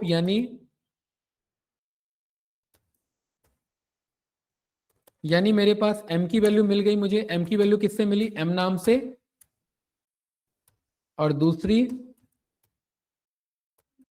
इंटरसेप्ट c की वैल्यू मुझे मिली यहां पर c नाम से। देखो दोनों वैल्यू आ रहे हैं। m जो है वो किस में फॉर्म में, यहाँ पर किस फॉर्म में स्टोर्ड है, एरे फॉर्म में स्टोर्ड है। और ये कैसे स्टोर्ड है, आपका नॉर्मल डेसिमल फॉर्म में स्टोर्ड है। तो क्योंकि एरे फॉर्म में स्टोर्ड है, तो इसके बगल में मैंने क्या लगा दिया, जीरो। जीरो का मतलब है वो एरे इंडेक्स में था, उसे बाहर निकलवा लिया मैंने, ठीक है। तो अब मेरे पास m भी निकल गया और मेरे पास c भी निकल गया। वापस बैक टू टॉपिक पर आइए, जो मैंने बताया था कि ट्रेडिशनल वे में आपके पास x होता है और आप एल्गोरिदम बनाते हैं और आप y निकालते हैं। बट एमएल वे में आपके पास x है और y है और आप क्या निकालते हैं, एल्गोरिदम निकालते हैं। और एल्गोरिदम निकालने का मतलब है आप यहाँ पर m और c की वैल्यू मॉडल फाइंड करके देगा। मॉडल क्या करेगा, आपको मॉडल फाइंड करके देगा। और ये मॉडल फाइंड करने के लिए मॉडल को ट्रेन कराना पड़ता है। मॉडल को ट्रेन कराने के लिए ये वाला कोड यूज होता है हमारा मॉडल डॉट फिट, और ये बैकएंड में ये कुछ इस तरीके से लाइन को फिट कर रहा होता है। ये जो लाइन यहाँ पर बन रही थी ना, ये इस तरीके से कुछ लाइन को फिट कर रहा होता है। और जब वो लाइन बेस्ट फिट हो जाती है, जब ये लाइन मेरी फिट हो गई, तो क्या इसके बेस पे मुझे सी पता लग गया? सी, यही वाला एरिया तो सी है ना, और इसी के बेस पे मुझे क्या पता लग गया? एम पता लग गया। तो जब आपको एम और सी पता लग गया, अब आप कोई भी वाई की वैल्यू को यहाँ पर प्रिडिक्ट कर सकते हैं। ये कुछ इस तरीके से कैसे प्रिडिक्ट कर सकते हैं, जैसे यहाँ पर मैंने बोला y यहां पर रिप्रेजेंट कर रहा है मार्क्स को, y किसको रिप्रेजेंट कर रहा है यहाँ पर? मार्क्स को। और x किसको रिप्रेजेंट कर रहा है यहाँ पर? ऊपर लिखा था ना हमने, स्टडी आवर्स को रिप्रेजेंट कर रहा है।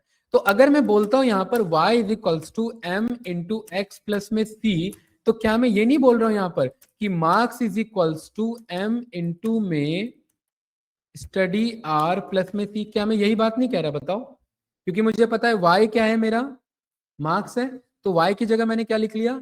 मार्क्स। और x की जगह मैंने क्या लिख लिया? Study hours. तो यानी अब मेरे को मार्क्स प्रिडिक्ट करने का एक फॉर्मूला मिल गया। मार्क्स प्रिडिक्ट करने का मुझे क्या मिल गया कैंडिडेट? एक फॉर्मूला मिल गया। ये जो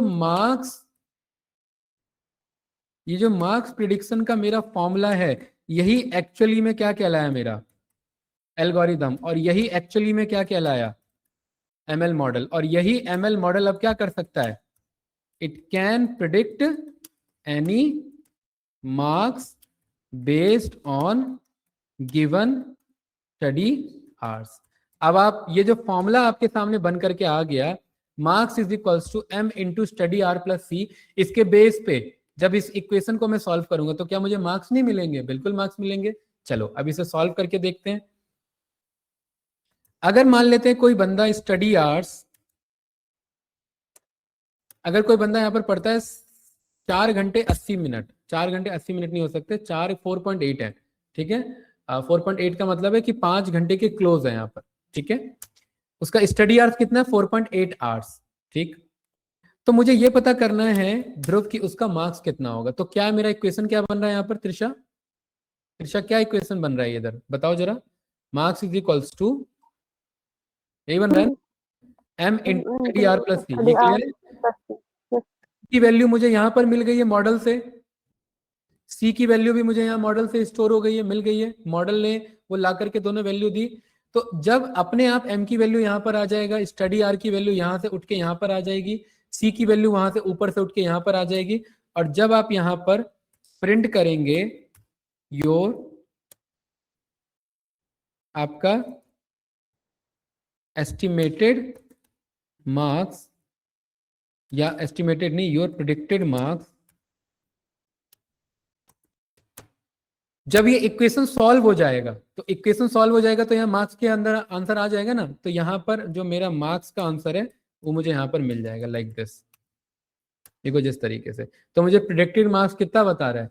63 बता रहा है यहाँ पर, कि अगर कोई बंदा 4 घंटे और कुछ मिनट की अगर प्रिपरेशन करता है तो उसके कितने मार्क्स आ सकते हैं यहाँ पर? 63 के आसपास मार्क्स आ सकते हैं। और ये सब मुझे इसलिए पता लग पाया क्योंकि मेरे पास m की वैल्यू थी। m की वैल्यू कितनी थी मेरे पास? ऊपर 8.73, ये इतनी वैल्यू थी। और दूसरा c की कितनी वैल्यू थी? 21.5। c की कुछ इतनी वैल्यू थी मेरी। और क्योंकि m और c की वैल्यू यहाँ पर अपने आप कंप्यूट हो गई, स्टडी आवर्स की वैल्यू यहाँ से आ गई, उसके बेस पे मुझे क्या मिल गया? मार्क्स मिल गया। और अब देखिए ये एक आपका प्रिडिक्टर मॉडल बन गया है, ठीक है। अब ये मॉडल कुछ भी प्रिडिक्ट कर सकता है। इसमें आप किसी स्टूडेंट का बोलिए कुछ भी, जैसे मैं 6.5 घंटे पढ़ाई करता हूँ, तो अंदाजा लगाओ कितना मार्क्स आ सकता है 6.5 घंटे पढ़ने पर।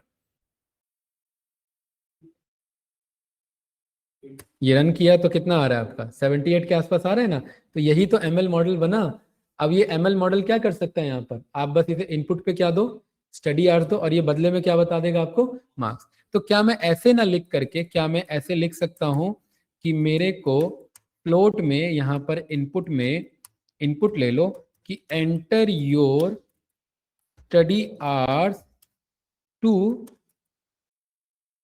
Predict marks.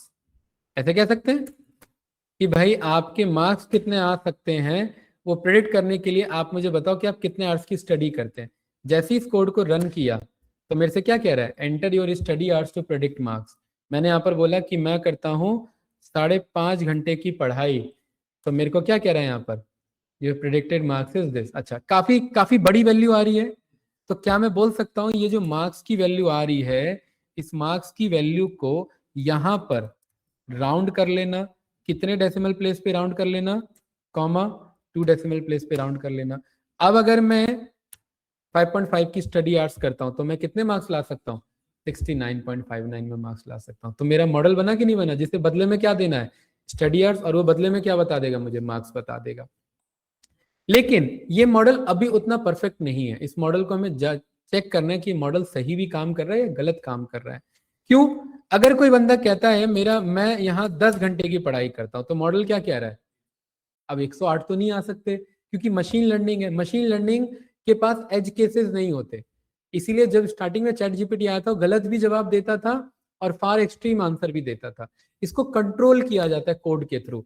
कैसे कंट्रोल किया जाता है, इसीलिए बेसिक पाइथन की जरूरत आ जाती है। कैसे, देखिए, अगर सबसे पहले तो यहां पर हम लिखेंगे इफ, अगर मार्क्स की वैल्यू, ध्यान से देखना, किसके रेंज में होनी चाहिए, 0 से लेकर के किसके रेंज में होनी चाहिए, 100 के रेंज में। अगर मार्क्स की वैल्यू इसके रेंज में आती है तो ही मुझे आंसर बताए, अदरवाइज चेक करे कि मार्क्स क्या है। हो सकता है मार्क्स नेगेटिव चले जाएं, तो नेगेटिव मार्क्स अगर जा रहे हैं तो नेगेटिव तो नहीं आ सकते किसी के मार्क्स, तो नेगेटिव मार्क्स के केस में उसे क्या बोल दें, 0 बोल दें, ये कह सकते हैं। तो यहां पर हमने एलिफ लिखा कि अगर मार्क्स की वैल्यू लेस देन निकलती है क्या, 0, तो उस केस में यहां पर मार्क्स जो है, मार्क्स की वैल्यू क्या बना देना, 0 बना देना, और इस लाइन को यहां पर प्रिडिक्ट कर देना, ये रहा, ये प्रिंट कर देना, ये कुछ इस तरीके से।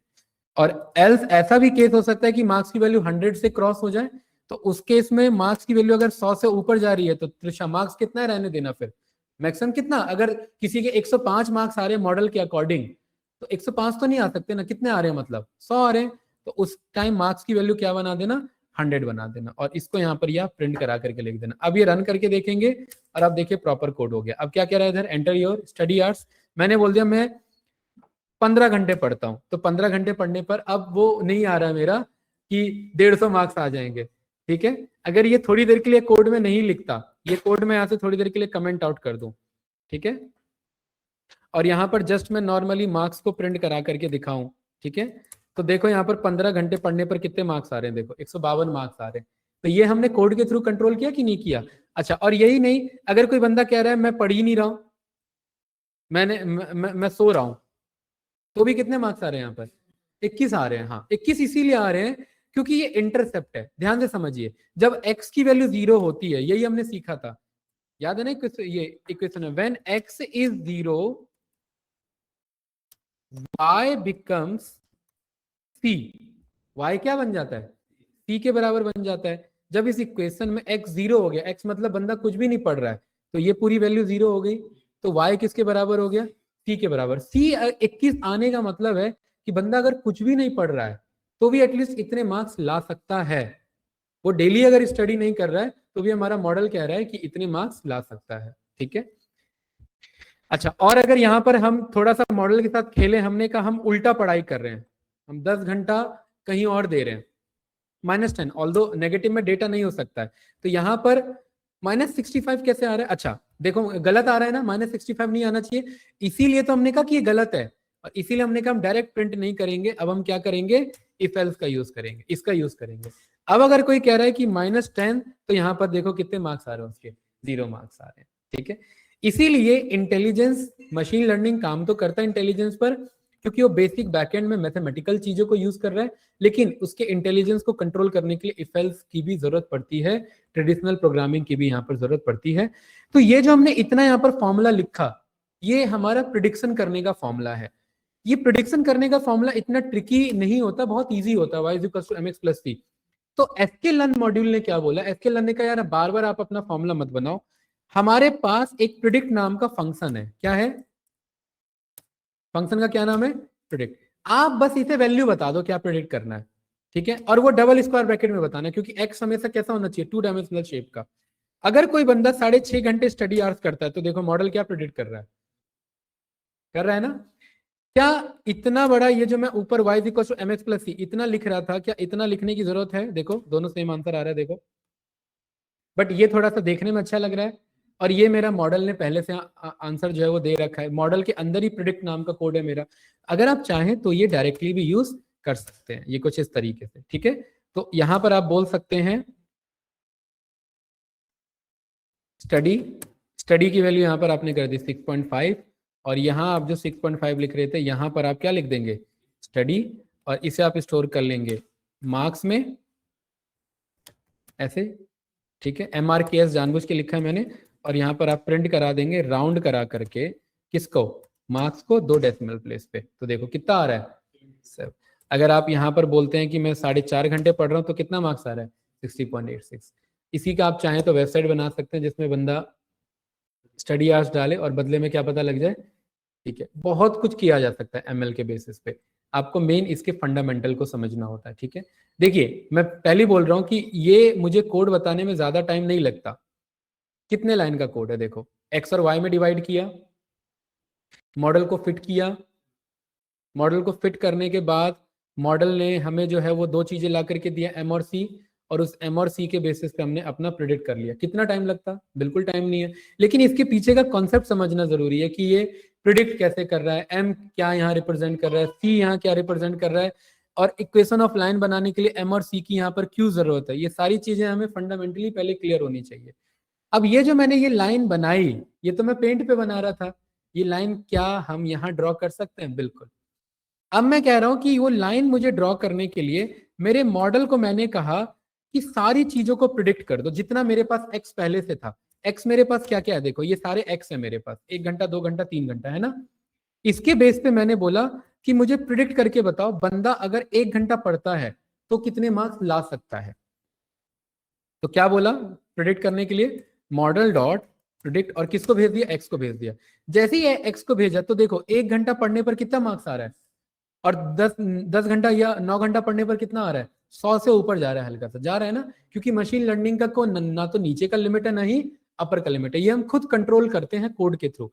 तो ये जो मेरे पास आंसर आया ये मॉडल ने प्रिडिक्ट किया, और ये जो पहले वाला y है मेरे पास, ये मेरा कौन सा y है, मेरा एक्चुअल y है।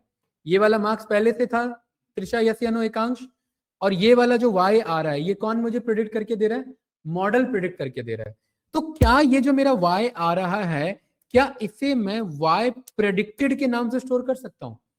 y प्रेडिक्टेड का मतलब है कि ये मैंने y प्रिडिक्ट करवाया है, और ये जो मेरा y है ये मेरा एक्चुअल y है, क्या इसे मैं y ट्रू के नाम से स्टोर कर सकता हूं, बताइए। y ट्रू का मतलब यहां पर क्या है, y ट्रू का क्या मतलब है कैंडिडेट्स, ये ओरिजिनल इतने मार्क्स आए थे, ठीक है। और y प्रेडिक्टेड का क्या मतलब है कि आपका मशीन लर्निंग कह रहा है इतने मार्क्स आएंगे, दोनों में डिफरेंस है। जैसे आपने यहां पर बोला कि भाई 2 घंटे पढ़ने पर, ये जो आपका डीएफ है, 2 घंटे पढ़ने पर ओरिजिनली कितने मार्क्स आए थे 40, लेकिन आपका मॉडल क्या कह रहा है, आपका मॉडल यानी वाई प्रेड के अंदर स्टोर है डेटा, तो 2 घंटे पढ़ने पर कितने हैं, देखो 39 के आसपास। तो दोनों तो सही कह रहे हो, ऑलमोस्ट कह रहे कि नहीं कह रहे। तो मैंने यहां पर बोला ये है मेरा एक्स, ये है मेरा प्रीवियस वाई यानी वाई ट्रू, और अगला जो मेरा आया ये मेरा क्या, वाई प्रेड। तो अब देखना यहां पर मैं एक डेटा फ्रेम बना रहा हूं, और इसको मैंने नाम दिया कंपेयर डीएफ। क्या नाम दिया इसे मैंने, कंपेयर डीएफ।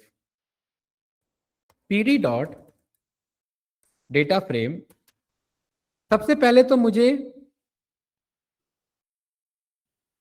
एक्चुअल एक्स का इंफॉर्मेशन किस में स्टोर है, एक्स के अंदर स्टोर है, ठीक है। एक्चुअल वाई का इंफॉर्मेशन किसके अंदर स्टोर है, वाई के अंदर स्टोर है, छोटे वाले वाई के अंदर स्टोर है। और मॉडल का प्रिडिक्टेड वाई, मॉडल का प्रिडिक्टेड वाई किसके अंदर स्टोर है, वाई प्रेड के अंदर स्टोर है। अभी हमने निकाला ना ये वाला वाई प्रेड, वाई प्रेड मतलब मेरा मॉडल क्या कहता है 1 घंटे पढ़ने पर क्या मार्क्स आ रहे हैं, ठीक है। और इसको मैंने किस नाम से स्टोर किया है, कंपेयर डीएफ के नाम से स्टोर किया, ठीक है। देखो क्या स्पेलिंग मिस्टेक है, यहां पर क्या कह रहा है इधर, एक काम करो यहां पर आप इसे बोलो वैल्यूज, और यहां पर भी आप इसे बोलो वैल्यूज, और ये नॉर्मली रन कर दो। क्या कह रहा है इधर, अनहैशेबल नंपी एरे। अनहैशेबल नंपी एरे कहां पर आ रहा है, 1 मिनट, यहां पर आ रहा होगा। वाई प्रेड जरा रन करो, 1 मिनट रुको, इसमें थोड़ा सा चेक करना पड़ेगा क्या गड़बड़ हो रही है। ठीक है, अच्छा ये 2D आ गया ना, ये इसको जो है इसको वो करा लो, रीशेप नहीं, इसको करा लो फ्लैट। क्या करा लेंगे इसे? फ्लैट। ये रहा, ये देखो ये क्या हो गया यहाँ पर, ये अब फ्लैट नहीं, इसे फ्लैटन कराओ, फ्लैटन, ये रहा फ्लैटन। देखो कैसा हो गया, ये एक वन डायमेंशन बन गया ना। तो यहाँ पर मैंने इसे वन डायमेंशनल बना दिया, ये रहा, ये कुछ इस तरीके से। अब भी एरर आ रहा है, वाई में जरा चेक करो, वाई का वैल्यू पहले से ही है। वाई प्रेड में जरा चेक करो, मेरे ख्याल से इस वाले में इशू होगा, इसको जरा एक बार लिस्ट बना करके देखते हैं। इसमें एरर आ रहा है भाई, एक मिनट रुको। हमने यहाँ पर जो है डेटा फ्रेम बनाया, ठीक है, को थोड़ी देर के लिए हटा दो, पहले ये रन करो। यहीं कहीं इशू आ रहा है। ओके ओके, अरे यार यहाँ कॉलन लगना था, क्या लगना था? कॉलन, डिक्शनरी लगा रहे हैं हम, और ये बहुत बड़ा मिस्टेक कर दिया हमने। ठीक है, ये कुछ इस तरीके से, राइट। और इस पूरे कोड को हमने किसके अंदर स्टोर कर दिया? डेटा फ्रेम के अंदर, यहाँ पर pd डॉट डेटा फ्रेम। ठीक है, और डेटा फ्रेम का कैपिटल डी होता है, ये ध्यान रखेंगे। देखिए ये बन के आया इधर, ठीक है। तो ये हमारा क्या है? एक्चुअल एक्स, ये क्या है हमारा? एक्चुअल वाई, और ये क्या है हमारा? Predicted Y. अब देखिए कितना अच्छा इन्फॉर्मेशन आया। 3 घंटे पढ़ने पर हमारे पास पहले डेटा था जो कहता था 3 घंटे पढ़ने पर कितने मार्क्स आएंगे, और हमारा मशीन लर्निंग मॉडल सीखने के बाद क्या कह रहा है, कितने आएंगे? 47। 5 घंटे पढ़ने पर हम बंदे के एक्चुअल कितने मार्क्स आए थे, और हमारा मॉडल क्या कह रहा है, कितने आएंगे? थोड़ा बहुत आगे पीछे जा रहा है, गलत जा रहा है। यही तो गलती हमें चेक करना है कि कितना गलत जा रहा है। 7 घंटे पढ़ने पर हमारा एक्चुअल क्या कहता था, और हमारा मॉडल क्या कह रहा है, यानी क्लोज है ऑलमोस्ट, ठीक है। 8 घंटे पढ़ने पर एक्चुअली कितने आए थे, और हमारा मॉडल क्या कह रहा है, यानी मॉडल से गलती हो रही है। तो एक त्रिशा और एकांश, अगर आप यहाँ पर चेक करेंगे तो मॉडल कहीं कहीं पर सही है ना, और कहीं कहीं पर मॉडल से क्या हो रहा है, यहाँ पर गलतियां हो रही है, मिस्टेक हो रही है, डिफरेंस आ रहा है। कुछ आ रहा है कि नहीं आ रहा है यहाँ पर डिफरेंस? ठीक है, तो हमें यही पता करना है कि मॉडल से गलतियां कितनी हो रही है, क्या गलती हो रही है। तो गलती पे जाने से पहले मैंने यहाँ पर ये कहा है कि ये जो लाइन हम यहाँ पेंट में ड्रॉ कर रहे हैं, ये हम यहाँ पर कैसे अचीव करा सकते हैं। इसके लिए हम क्या करेंगे, यहाँ पर plt डॉट प्लॉट करेंगे, कंपेयर डीएफ पे मैं जाऊंगा, और कंपेयर डीएफ पे मैं बोल दूंगा कि मुझे एक्चुअल एक्स के बेसिस पर कंपेयर डीएफ में जाओ, और मुझे एक्चुअल वे मॉडल वाई प्रेडिक्टेड को शो करो। ठीक है, ये कुछ इस तरीके से एक लाइन प्लॉट बना दो। देखो ये एक लाइन बन के आ गई, और इसी के नीचे plt डॉट स्कैटर प्लॉट बना दो, और इस स्कैटर प्लॉट में सेम यही आप कंपेयर डीएफ यूज करना। कंपेयर डीएफ में आप ये एक्चुअल एक्स को यूज करना, और कंपेयर डीएफ में आप यहाँ पर जो है एक्चुअल वाई को यूज करना। ठीक है, इसका कलर जो है आप यहाँ पर रेड कर देना। ठीक है, ये आप रन करेंगे तो देखिए ये लाइन बन के आई कि नहीं आई। ये लाइन हम लाइन यहाँ पर पेंट में ऐसे बना रहे थे, बट ये लाइन जो है ये हमारी लाइन बन के आई, यही हमारी प्रिडिक्शन वाली लाइन है। कौन सी लाइन है ये? प्रिडिक्शन वाली लाइन। इस लाइन को अगर हमें नाम देना है तो यहाँ पर मैं plt डॉट शो करवा सकता हूँ। इस लाइन का कलर यहाँ पर ग्रीन कर लेते हैं। इसका लाइन स्टाइल जो है यहाँ पर ये कर लेते हैं, ये लाइन स्टाइल रहने देते हैं, लाइन स्टाइल सॉलिड रहने देते हैं इसका। ठीक है, ये कुछ इस तरीके से देखिए ये परफेक्ट आ रहा है। ये एक्चुअली पेंट में बनाया था हमने, बट एक्चुअल मॉडल सीखने के बाद कुछ इस तरीके से बना कि नहीं बना? ये बेस्ट लाइन, ये बेस्ट लाइन हमारे मॉडल ने हमें ला करके दिया। और देखिए जहां जहां मॉडल से गलती हुई है वहां वहां डिस्टेंस है। अब हमें कैसे पता लगेगा मॉडल से कहाँ कहाँ गलती हुई है? तो इसके लिए हम यहाँ पर मार्कर की वैल्यू यहाँ पर जो है वो डॉट कर देंगे, तो ये हमें यहाँ पर ना डॉट डॉट मिल जाएगा। देखो ये एक्चुअल वाई था और ये प्रिडिक्टेड वाई है। ये वाला कौन सा था? एक्चुअल इतने मार्क्स आए थे, और हमारा मॉडल क्या कह रहा है कि इतने आए हैं, तो यानी कुछ कम प्रिडिक्ट किया। इस वाले में क्या हुआ देखो ना, कम प्रिडिक्ट किया। देखो एक्चुअल कितने आए थे और हमारे मॉडल ने कितना कहा, तो यानी कम प्रिडिक्ट किया है। ऐसी लास्ट वाले केस में क्या हुआ कि एक्चुअल कम आया था और मॉडल ने क्या कर दिया है, ज्यादा प्रिडिक्ट किया। एक्चुअल आया था कितना और मॉडल ने कितना प्रेडिक्ट कर दिया, 100। तो यानी मॉडल से कहीं ना कहीं गलती हुई है। तो कहाँ कहाँ गलती हुई है? जहां जहां गैप बन रहा है, मॉडल से ये गलती हुई, मॉडल से ये वाली गलती मॉडल से ये वाली हुई है क्या? ये उतनी नहीं हुई है लेकिन हल्की फुल्की हुई है। ये गलती भी हल्की फुल्की हुई है, ये थोड़ी सी हुई, ये भी छोटी गलती है, ये भी थोड़ी सी हुई, ये भी छोटी गलती है और ये भी छोटी गलती है। यानी मॉडल में 1, 2, 3 और 4 गलतियां थी। टोटल 9 डेटा में से मॉडल से कितनी गलतियां हुई? 4 डेटा। तो हमें यही पता करना है कि मॉडल से गलती कितनी हुई है और मॉडल करेक्ट कितना है। अब हमें यही चीज यहां पर जानना है। अच्छा, इसको यूज करने से पहले यहां पर इसका लाइन स्टाइल जो है ये, इसको डॉट डॉट करा लेते हैं। ये कुछ इस तरीके से हमारे पास ये लाइन बन के आ गया। इसका यहाँ पर टाइटल दे देते हैं plt डॉट टाइटल, और यहाँ पर हम बोल देते हैं मशीन लर्निंग लीनियर रिग्रेशन। ठीक है, ये कुछ इस तरीके से हमारा ML यानी लीनियर रिग्रेशन हमारा बन के आया। एक्स और वाई एक्सिस वाला कोड हम सेम यूज कर लेते हैं जो हमने ऊपर बनाया था, ये दोनों।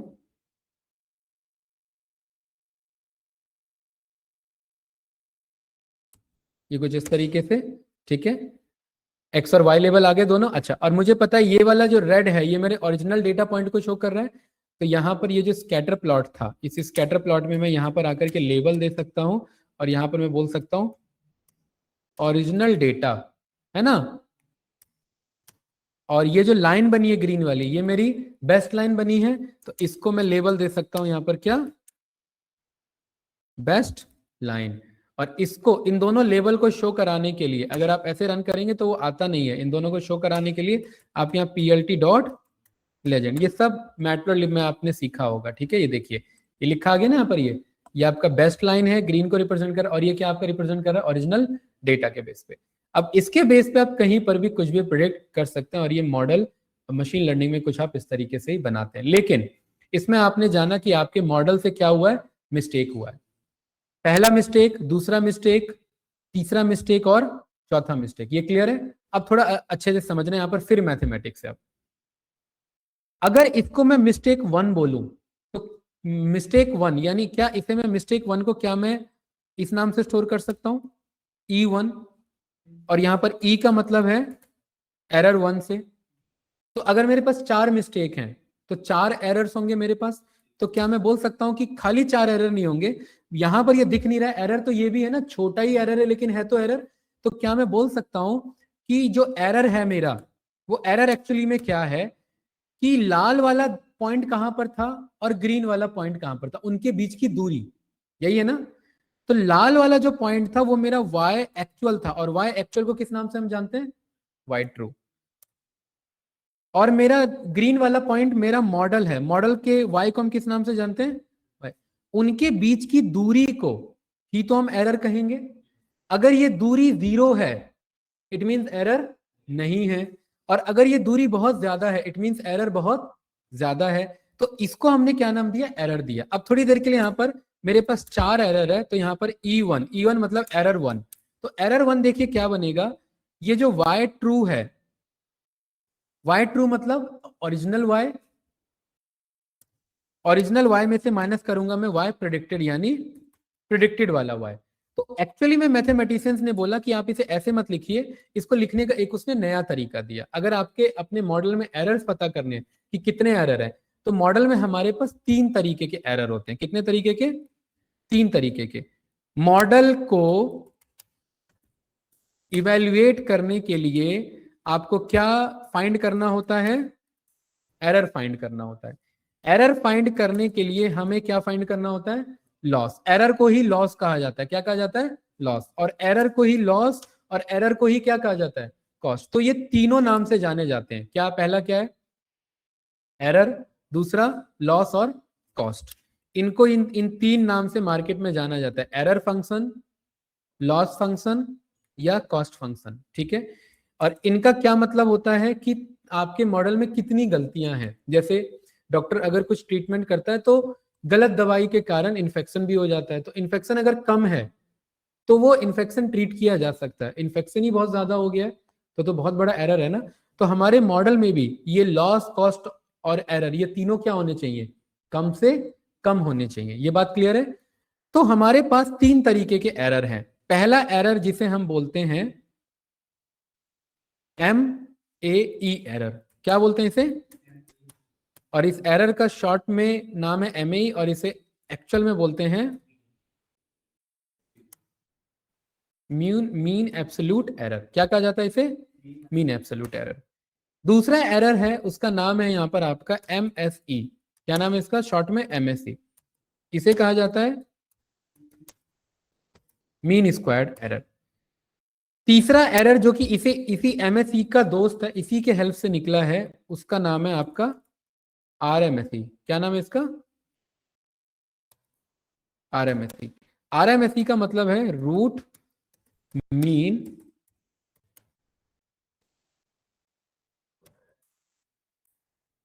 Square error. देखो यहां पर ये मीन है, ये इतना तो मैच हो रहा है ना मीन स्क्वायर एरर। तो यानी इसी मीन स्क्वायर एरर का जब आप रूट निकाल देते तो वो रूट मीन स्क्वायर एरर।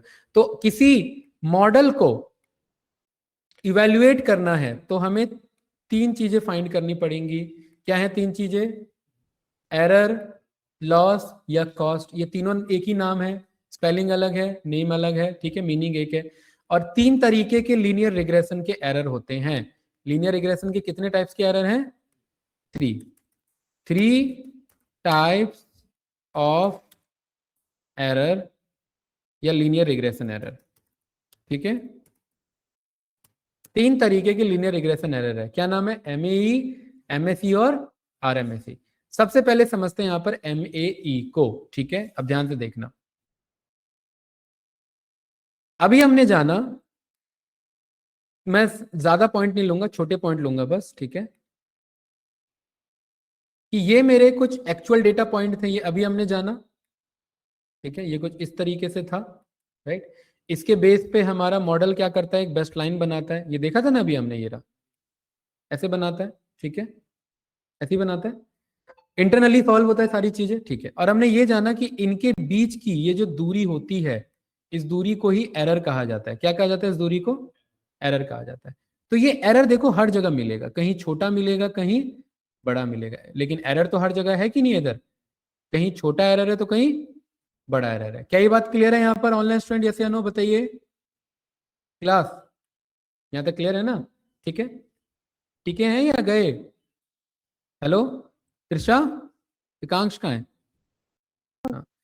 ये जो है ये हमारा, इनके बीच का जो डिफरेंस होता है वही हमारा एरर कहलाता है। ठीक है, अब ध्यान से देखना, ये जो रेड वाला पॉइंट है ये वाई ओरिजिनल है। क्या है ये आपका? Y original. सबसे पहला हम एरर सीखने जा रहे हैं। पहले एरर का क्या नाम है यहाँ पर? Mean absolute error. Mean absolute error का मतलब है कि सबसे पहले तो इनके बीच का एब्सोल्यूट डिस्टेंस निकालो। क्या निकालो? एब्सोल्यूट। एब्सोल्यूट का मतलब है कि अगर कोई नेगेटिव आता है तो उसे पॉजिटिव कर देना। तो एब्सोल्यूट के लिए यहां पर ना आप ये लगा देते हैं, मॉड लगा देते हैं, मॉड्यूलस, ऐसे मॉड लगा देते हैं। ये आपको पता है एरर निकालना यानी इनके बीच का डिफरेंस निकालना। ये वाला है वाई ओरिजिनल और ये वाला है वाई प्रिडिक्टेड। इसको शॉर्ट में ऐसे लिखा जाता है, कैप। देखो ये है वाई ओरिजिनल और ये है वाई प्रिडिक्टेड, वाई हैट। क्या बोलते हैं इसे? हैट। हैट मतलब हैट, या वाई कैप। इसका मतलब होता है ये प्रिडिक्टेड वाई है और ये वाला क्या है? Original Y. इनके बीच का, क्योंकि ये इनके बीच का यही डिस्टेंस है, ये जो ब्लैक में लिखा है ना, इस डिस्टेंस को इस फॉर्मूला से ये रिप्रेजेंट किया गया है। क्योंकि इसका आंसर नेगेटिव भी आ सकता है, इसीलिए इसके बाहर ब्रैकेट पे क्या लगा हुआ है? मॉड लगा हुआ है। मॉड का मतलब कि एब्सोल्यूट वैल्यू, इसका आंसर हमेशा कैसा आएगा? पॉजिटिव आएगा। इसके अब ये है एरर 1, ये है error 2, error 3, error 4, error 5, error 6, ऐसे बहुत सारे एरर होंगे। तो क्या मैं ये कह सकता हूं कि मेरा total error is equals to E1 plus E2 plus E3 plus dot dot dot dot dot EN, ऐसे कह सकता हूं? जितने डेटा पॉइंट हैं, हर एक एरर है ना मेरे पास। अच्छा, E1 को यहां पर ये रिप्रेजेंट किया, ऐसे E2 भी होगा, ऐसे E3 भी होगा, ऐसे EN तक होगा। तो जब इन सब का मुझे सबका सम करना है तो सम को रिप्रेजेंट करने के लिए यहां पर समेशन का साइन लगा दिया जाता है, ऐसे सिग्मा का साइन, सिग्मा का। और यहां पर आई लगा दिया जाता है। आई का मतलब है कि यहां ये जितने एन है वहां तक वैल्यू चलेगी। अगर आई की वैल्यू 1 है तो ये किसको रिप्रेजेंट कर रहा है? एरर 1 को। अगर आई की वैल्यू 2 हो गई है तो ये किसको रिप्रेजेंट कर रहा है? एरर 2 को। आई की वैल्यू 3 हो गई तो ये किसको रिप्रेजेंट कर रहा है? एरर 3 को। सबको क्या कर देना है? टोटल एरर निकालना, मतलब सबको सम कर देना है। सम निकालने के बाद उसका क्या निकाल लेना है? मीन निकाल लेना है। देखो इसी को बोला जाता है एब्सोल्यूट एरर। और जब इसका मीन निकाल लोगे, मीन निकालने का मतलब है पूरे सम को किससे डिवाइड कर देना है, एन से डिवाइड कर देना है। जब आप सारे नंबर के सम को उसके नंबर ऑफ वैल्यू से डिवाइड कर देते तो मीन निकल जाता है ना। तो ये जो फॉर्मूला आपका बन करके आया, यही फॉर्मूला कहलाया आपका क्या, मीन एब्सोल्यूट एरर। क्या कहलाया ये, mean absolute error. Mean absolute error जब आप यहां पर चेक करेंगे तो ये कुछ इस तरीके का दिखेगा। ये रहा, देखिए अभी हमने यही फॉर्मूला देखा है जो कि कुछ इस तरीके का है, याद है, यही देखा हमने। तो हमारे मॉडल में कितना एरर है वो हमें इस फॉर्मूला से पता लगेगा। y ओरिजिनल, y कैप का मतलब y प्रेडिक्टेड, इसके बीच का एब्सोल्यूट डिफरेंस निकालेंगे और उसको सम करते रहेंगे। और कब तक सम करते रहेंगे, जब तक सारे डेटा ना हो जाए। और सम करने के बाद पूरे को n से क्या कर देंगे, डिवाइड कर देंगे, तो वो मीन वैल्यू निकल जाएगा। क्योंकि ये y i है इसलिए यहाँ लिखा रहता है i की वैल्यू 1 से लेकर के कहां तक चलेगी, n तक चलेगी। इसलिए फॉर्मूला आप ऑनलाइन चेक करोगे तो कुछ ऐसा दिखता है, i की वैल्यू 1 से लेकर के n तक चलेगी। तो ये कौन सा एरर है, मीन एब्सोल्यूट एरर। जैसे ये मीन एब्सोल्यूट एरर है, मीन एब्सोल्यूट एरर में हम क्या कर रहे हैं, एब्सोल्यूट वैल्यू निकाल रहे हैं। एब्सोल्यूट का मतलब इनका डिफरेंस निकाल रहे हैं ताकि नेगेटिव ना आए, हमेशा एरर कैसा रहे, पॉजिटिव रहे, ठीक है। तो कभी कभार मैथमेटिशियंस ने कहा कि यार अगर एरर को पॉजिटिव ही रखना है तो आप एक काम करो, इसका ना एब्सोल्यूट मत निकालो। एब्सोल्यूट मतलब होता है नेगेटिव को पॉजिटिव बना देना। इसको स्क्वायर कर दो, किसी नेगेटिव नंबर का स्क्वायर करेंगे तो क्या हो जाता है, जैसे -3 को स्क्वायर करोगे तो क्या हो जाएगा, पॉजिटिव हो जाएगा। पॉजिटिव का 9 हो जाएगा, 3 मल्टीप्लाई 3 यानी 9, और माइनस मल्टीप्लाई माइनस यानी कि प्लस। तो अगला इक्वेशन इसी से बना हुआ, इसी के हेल्प से उसने कहा कि एब्सोल्यूट मत निकालो, इसी का क्या कर दो, बस स्क्वायर कर दो इसी चीज का। तो मीन स्क्वायर्ड एरर का मतलब है कि अभी तक हम यहाँ पर एब्सोल्यूट निकाल रहे थे, सब कुछ वही रहेगा, बट इसका एब्सोल्यूट ना निकाल करके इसका क्या कर देना, स्क्वायर कर देना। क्या कर देना कैंडिडेट्स, स्क्वायर कर देना। ये देखो ये कुछ इस तरीके से सब फॉर्मूले सब कुछ वही है। ये रहा, ये वाला बढ़िया है, यही है। यहाँ पर मीन वैल्यू निकाला, वाई आई माइनस वाई आई का कैप, लेकिन पूरे का एब्सोल्यूट ना निकाल करके पूरे का क्या निकाला, स्क्वायर निकाल दिया। और कितने से डिवाइड कर दिया, मीन से, ये एन से डिवाइड कर दिया। तो क्या निकल गया आपका, मीन स्क्वायर्ड एरर, यानी शॉर्ट में क्या बोला इसे हमने, एमएसी बोला। अब जब ये एमएसी निकल जाता है, क्योंकि आप हर वैल्यू का स्क्वायर कर रहे हैं, स्क्वायर करने से एरर बढ़ जाती है। जैसे मैंने बोला कि 3 का स्क्वायर करो, तो 3 का स्क्वायर क्या आ रहा है, 3 का स्क्वायर क्या है बताइए, 3 का स्क्वायर 9 है। और अगर एरर अगर मेरा -5 आ रहा है तो -5 का स्क्वायर प्लस का 25। 25। तो जो एरर छोटा था वो एरर बहुत बड़ा हो गया स्क्वायर के कारण। देखो ध्यान से देखना, -5 का स्क्वायर प्लस -9 का स्क्वायर, देखिए ये कितना बड़ा एरर हो गया, 106 बन गया। लेकिन जबकि ये एरर या तो -5 था या -9, यानी ये एरर बस -14 ही था। तो -14 एरर कितना बन गया, 106 बन गया, यानी वैल्यू बहुत ज्यादा बड़ी हो गई है। क्योंकि ये वैल्यू बहुत ज्यादा बड़ी हो गई है, इसीलिए तीसरा एरर इंट्रोड्यूस हुआ जिसका क्या नाम है, कि इसी मीन स्क्वायर एरर का स्क्वायर रूट निकाल दो।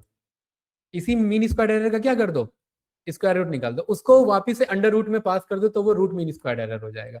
तो यानी क्या किया गया कि ये जो मीन स्क्वायर्ड एरर था, ये इसी का अंडर रूट निकाल देगा। इसको मैं एज अ कॉपी करता हूं, यहां पर पेस्ट करते हैं। ये आपका मीन स्क्वायर्ड एरर है, ये वाला कौन सा है, ये वाला, ये मीन एब्सोल्यूट एरर है। ये देखिए इंटरव्यूअर यही सब पूछेगा, ये भूल जाना क्यों कहेगा एमएल का मॉडल बना के दिखाओ। हाँ क्वेश्चन इसी पे आते हैं इंटरव्यू के, मॉडल वॉडल नहीं बनवाए, रेयरली होता है कि कोई मॉडल बनवाएगा आपसे इंटरव्यू में, हार्डली, ठीक है, मॉडल नहीं बनाते।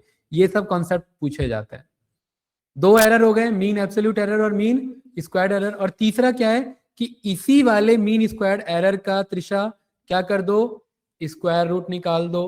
तो स्क्वायर रूट निकाल दो का क्या मतलब है, इस पूरे वैल्यू को किसके अंदर पास कर दो, अंडर रूट के अंदर में पास कर दो। तो ये क्या बन गया, रूट मीन स्क्वायर्ड एरर बन गया। तो इसको ऐसे ना शो करके इसके लिए अलग से एक और इमेज ले लेते हैं, और वो है हमारा आरएमएसई एरर। तो अगर लीनियर रिग्रेशन में 3 एरर आ रहे हैं तो उन 3 एरर को समझने के लिए ये 3 तरीके के आपके पास मैट्रिक्स हैं, एरर्स हैं, और इस तरीके से आप इसे समझ सकते हैं। देखिए वही आ रहा है यहाँ पर, ये रहा, ठीक है, उसी का क्या निकाला गया है, उसी का स्क्वायर रूट निकाला गया ना। तो ये 3 तरीके के एरर आते हैं। इन 3 एरर से आपको ये पता लगता है कि आपके मॉडल से मिस्टेक कितना हुआ है। ठीक है, तो यहां पर हमारे पास देखो y ओरिजिनल भी है और y प्रिडिक्टेड भी है। अब हम भी क्या करेंगे, अपना एरर निकालेंगे। तो जल्दी से यहाँ चलो एरर निकालते हैं। सबसे पहला एरर कौन सा है,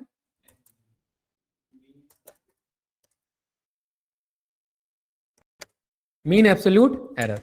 क्या फॉर्मूला इसका, इसका फॉर्मूला ये है कि सबसे पहले y ओरिजिनल में से y प्रेडिक्टेड को माइनस करो। y ओरिजिनल किस नाम से जाना जाता है, एक्चुअल y। तो यहां पर हम बोलेंगे कि कंपेयर डीएफ में जाओ और कंपेयर डीएफ में किस पे जाओ, एक्चुअल y पे जाओ। इसमें से किसे माइनस करो, ये तो हो गया एक्चुअल y। इसमें से प्रिडिक्टेड वाले को माइनस करो। प्रिडिक्टेड वाला किस नाम से, इस वाले नाम से। तो देखो ये बन रहा है ना फॉर्मूला, ये हो गया मेरा एक्चुअल और ये हो गया मेरा प्रिडिक्टेड। प्रिडिक्टेड हो गया, और ये दोनों जब आ जाए, सॉल्व हो जाए, तो इन दोनों का एब्सोल्यूट भी निकाल देना। एब्सोल्यूट का मतलब है नेगेटिव को क्या कर देना, पॉजिटिव। तो इसके बगल में डॉट मैंने क्या लिख दिया, एबीएस। एबीएस का मतलब एब्सोल्यूट। और एब्सोल्यूट निकालने के बाद इन सब का क्या निकाल देना, मीन भी तो निकालना है। अभी तो हमने खाली माइनस करके एब्सोल्यूट किया है, इसका क्या निकाल देना, dot mean.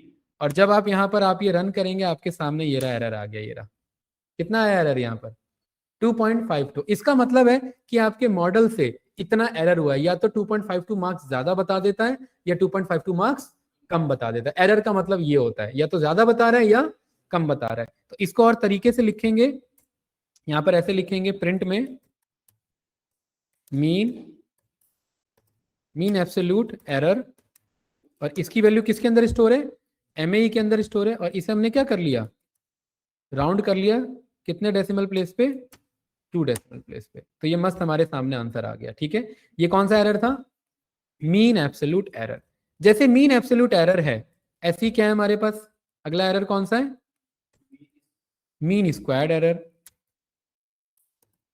Mean squared error में हम अपने एरर को एब्सोल्यूट ना करके उसका स्क्वायर कर देते हैं। यानी यहां ये सारी चीजें होती हैं MSE, बस यहां पर क्या होता है कि एब्सोल्यूट ना करके इसका स्क्वायर कर दिया जाता है। क्या कर दिया जाता है, इसका स्क्वायर कर दिया जाता है। ये ब्रैकेट में क्लोज करेंगे वरना एरर आ जाएगा। और स्क्वायर करके फिर इस पूरे का क्या निकाल दिया जाता है, मीन निकाल दिया जाता है। और फिर सेम एज इट इज, जैसे यहां पर हमने ये मीन एब्सोल्यूट प्रिंट किया है, ऐसे यहां पर ये मीन स्क्वायर एरर प्रिंट करेंगे, MSE की वजह MAE। ये देखो स्क्वायर क्योंकि हमेशा ज्यादा होता है, क्योंकि स्क्वायर होकर के आ रहा है। तो कितना आया स्क्वायर एरर, 11.25। ये जितना ज्यादा जीरो के क्लोज है, इट मींस आपका मॉडल में एरर उतना कम है। और जितना बड़ा वैल्यू आ रहा है, इट मींस आपके मॉडल में एरर उतना ज्यादा है। यहां तक क्लियर है। तीसरा एरर कौन सा है त्रिशा, मीन स्क्वायर शॉर्ट में क्या बोलते हैं, RMSE। RMS RMSE क्या होता है अभी बताया, MSE का स्क्वायर रूट। तो हमारे पास एक मॉड्यूल है, उस मॉड्यूल का क्या नाम है, मैथ। और मैथ के अंदर किसी का अगर स्क्वायर रूट निकालना है तो ये SQRT है। किसका स्क्वायर रूट निकालना है भाई, MSE का निकालना है। किसका निकालना है, MSE का। और उसे किस में स्टोर कर लेना है, RMSE में स्टोर कर देना है। मस्त, इसे यहाँ से कॉपी करेंगे, यहाँ प्रिंट करेंगे और यहाँ क्या लगा देंगे, रूट। और यहाँ पर लगा देंगे R। मस्त, आपके सामने आंसर आ गया। देखो इसी का स्क्वायर रूट, जब 11.25 का स्क्वायर रूट करोगे तो 3.35 आ गया। तो ये 3 तरीके के एरर आ गए आपके। कौन से एरर है आपका, पहला मीन एब्सोल्यूट। ये तीनों बताते हैं कि मॉडल से गलती कितनी हुई है। जितने बड़े बड़े एरर उतनी बड़ी बड़ी गलतियां, जितने छोटे छोटे एरर उतनी छोटी गलतियां। अब मॉडल से गलती भी पता लग गई, मॉडल ने आंसर भी दे दिया। अब बच जाता है मॉडल कितना एक्यूरेट है, मॉडल का स्कोर। अब क्या पता लग जाता है हमारा, कि मॉडल कितने अच्छे से प्रिडिक्ट कर पा रहा है, कितने अच्छे से प्रिडिक्ट बता पा रहा है, प्रिडिक्शन दे पा रहा है। तो उसको हम किस नाम से जानते हैं, स्कोर के नाम से। स्कोर करने के लिए आप यहाँ पर मॉडल डॉट स्कोर लिखेंगे और स्कोर के अंदर में आप मस्त आप अपना एक्स और वाई पास कर देंगे। और देखिए मॉडल का आंसर कितना आया है, 97। 0.97 मतलब 97.83%। यानी आपका मॉडल कितने परसेंट करेक्ट आंसर दे पाता है, 97%। यानी गलती हो रही है ना कितने परसेंट, 2-3% गलत आंसर दे सकता है। यानी chances of getting wrong is close to 3%। ठीक है, तो ये जितना भी आंसर बता रहा है कि आप 6.5 घंटे पढ़ने पर इतने मार्क्स आएंगे, तो ये कितने परसेंट एक्यूरेसी, कितने परसेंट कॉन्फिडेंस के साथ बता पा रहा है? 97% की कॉन्फिडेंस के साथ बता पा रहा है। इसको हम किस नाम से स्टोर करते हैं? स्कोर नाम से स्टोर करते हैं। और यहां पर आप लिख सकते हैं कि मॉडल हैज अचीव आपका एफ स्ट्रिंग के अंदर में स्कोर, और इसके बगल में लगा दो यहां पर परसेंटेज, ठीक है, और यहाँ स्कोर लिख दो। देखो ये आ गया, और ये जो आ रहा है काफी बड़ी वैल्यू आ रही है, तो इसको हम छोटा करने के लिए यहाँ पर क्या कर सकते हैं, इसे राउंड कर सकते हैं 2 डेसिमल प्लेस पे। अब मस्त आंसर आ रहा है कि मॉडल ने कितना स्कोर किया है 90। अब यहाँ पर वापस से आप रिकैप देखो कि जब ये हमारा डेटा आया था तो ये डेटा हमने बनाया था। सोचिए अभी हमारे बनाए हुए डेटा पे इतना सब कुछ करना होता है, कंपनी का डेटा होगा तो सोचिए कितना सब कुछ करना रहता है इस पे, ठीक है। ये डेटा तो हमने छोटा सा ये बनाया था, ये रहा बस।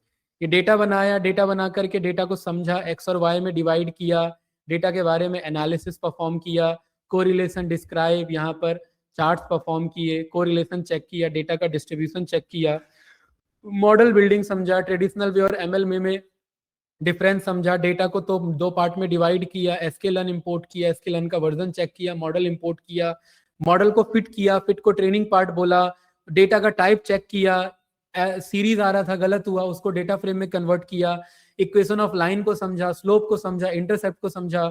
उसके बाद ये जाना कि मशीन लर्निंग में कौन सी चीजें क्या कहलाती है हमारी, और हमने ये जाना कि एमएल का मेन पर्पस क्या है, एल्गोरिदम और एमएल हमारा कैसे डिराइव हो रहा है, इधर कोफिशिएंट और इंटरसेप्ट का यूज करके कैसे हम अपने वैल्यू को प्रिडिक्ट कर सकते हैं, वो सारी चीजें हमने समझी। एक छोटा सा क्वेश्चन बनाया, एक छोटा सा फ्लो बनाया यूजर के लिए कि यूजर इस पे कुछ भी पूछेगा तो यहाँ पर ये आंसर बता पाएगा, ये कुछ इस तरीके से कि इतने आवर्स की स्टडी पर इतना मार्क्स आप अचीव कर सकते हैं।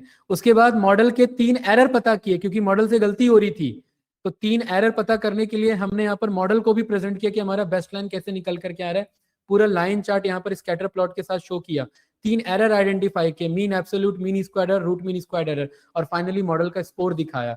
और अब जब यहाँ पर आप कुछ भी प्रेडिक्ट करोगे, इस वाले कोड को मैं वापस यहाँ पर कॉपी करता हूँ और यहाँ पर मैं इसे पेस्ट करता हूँ, और यहाँ पर आप एक और चीज बोल सकते हैं, विथ कॉन्फिडेंस ऑफ, यहाँ पर ये लाइन आप ऐड कर सकते हैं, your predicted marks is this, print के साथ विथ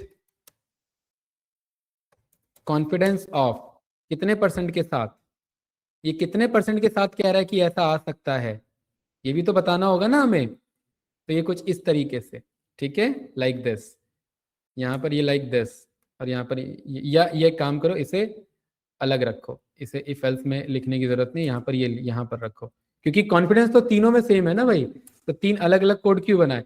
मैं 8 घंटे पढ़ता हूँ तो 8 घंटे में मेरे कितने मार्क्स आ सकते हैं, 91, और इस बात को मैं कितने कॉन्फिडेंस के साथ कह रहा हूँ, 97% के साथ। ऐसे बनता है ये मॉडल पूरा आपका, ठीक है। ये पूरा फ्लो समझ में आया।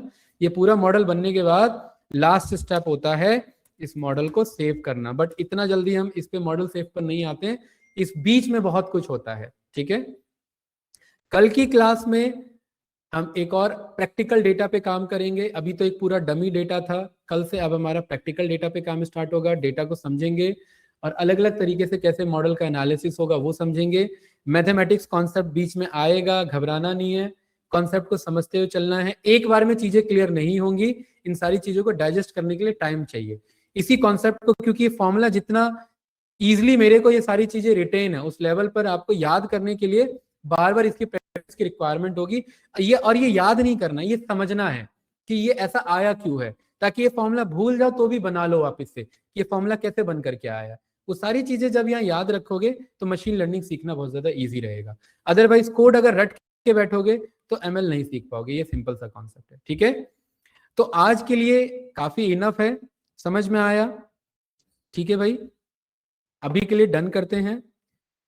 एक बार वीडियो रेफरेंस लेना, ऑलमोस्ट 4 घंटे की क्लास हो चुकी है 2 दिन में। 4 घंटे में बहुत आउटपुट आ चुका है। अगर आप इंट्रोडक्शन से मॉडल बिल्डिंग तक देखेंगे तो नेक्स्ट क्लास भी इसी पेज पे रहेगा। तो कोशिश करना कि चीजें टाइमली रिकैप होती रहे, ठीक है, भूलना नहीं है, प्रैक्टिस को थोड़ा सा बढ़ाना है। कुछ पूछना है ऑनलाइन कैंडिडेट्स या डन करें बताइए। अब बाकी कैंडिडेट्स को बोलो भाई, वरना 2 क्लास और उनका ये बैच समझ नहीं आने वाला। फिर जहां ये वीक में मैंने 3 क्लास और ले लिया, अभी टॉपिक हो जाएगा ना भाई, 6-7 घंटे कैसे कवर कर पाएंगे, नहीं कर पाएंगे। उनको बोलो अभी भी टाइम है, इस जो ग्रुप में बहुत बंदे हैं आ नहीं पा रहे, उनको बोलो आए और इसको कंटिन्यू करें, ठीक है। चलिए, कोई डाउट कैंडिडेट यहाँ पर? हाँ। ठीक है।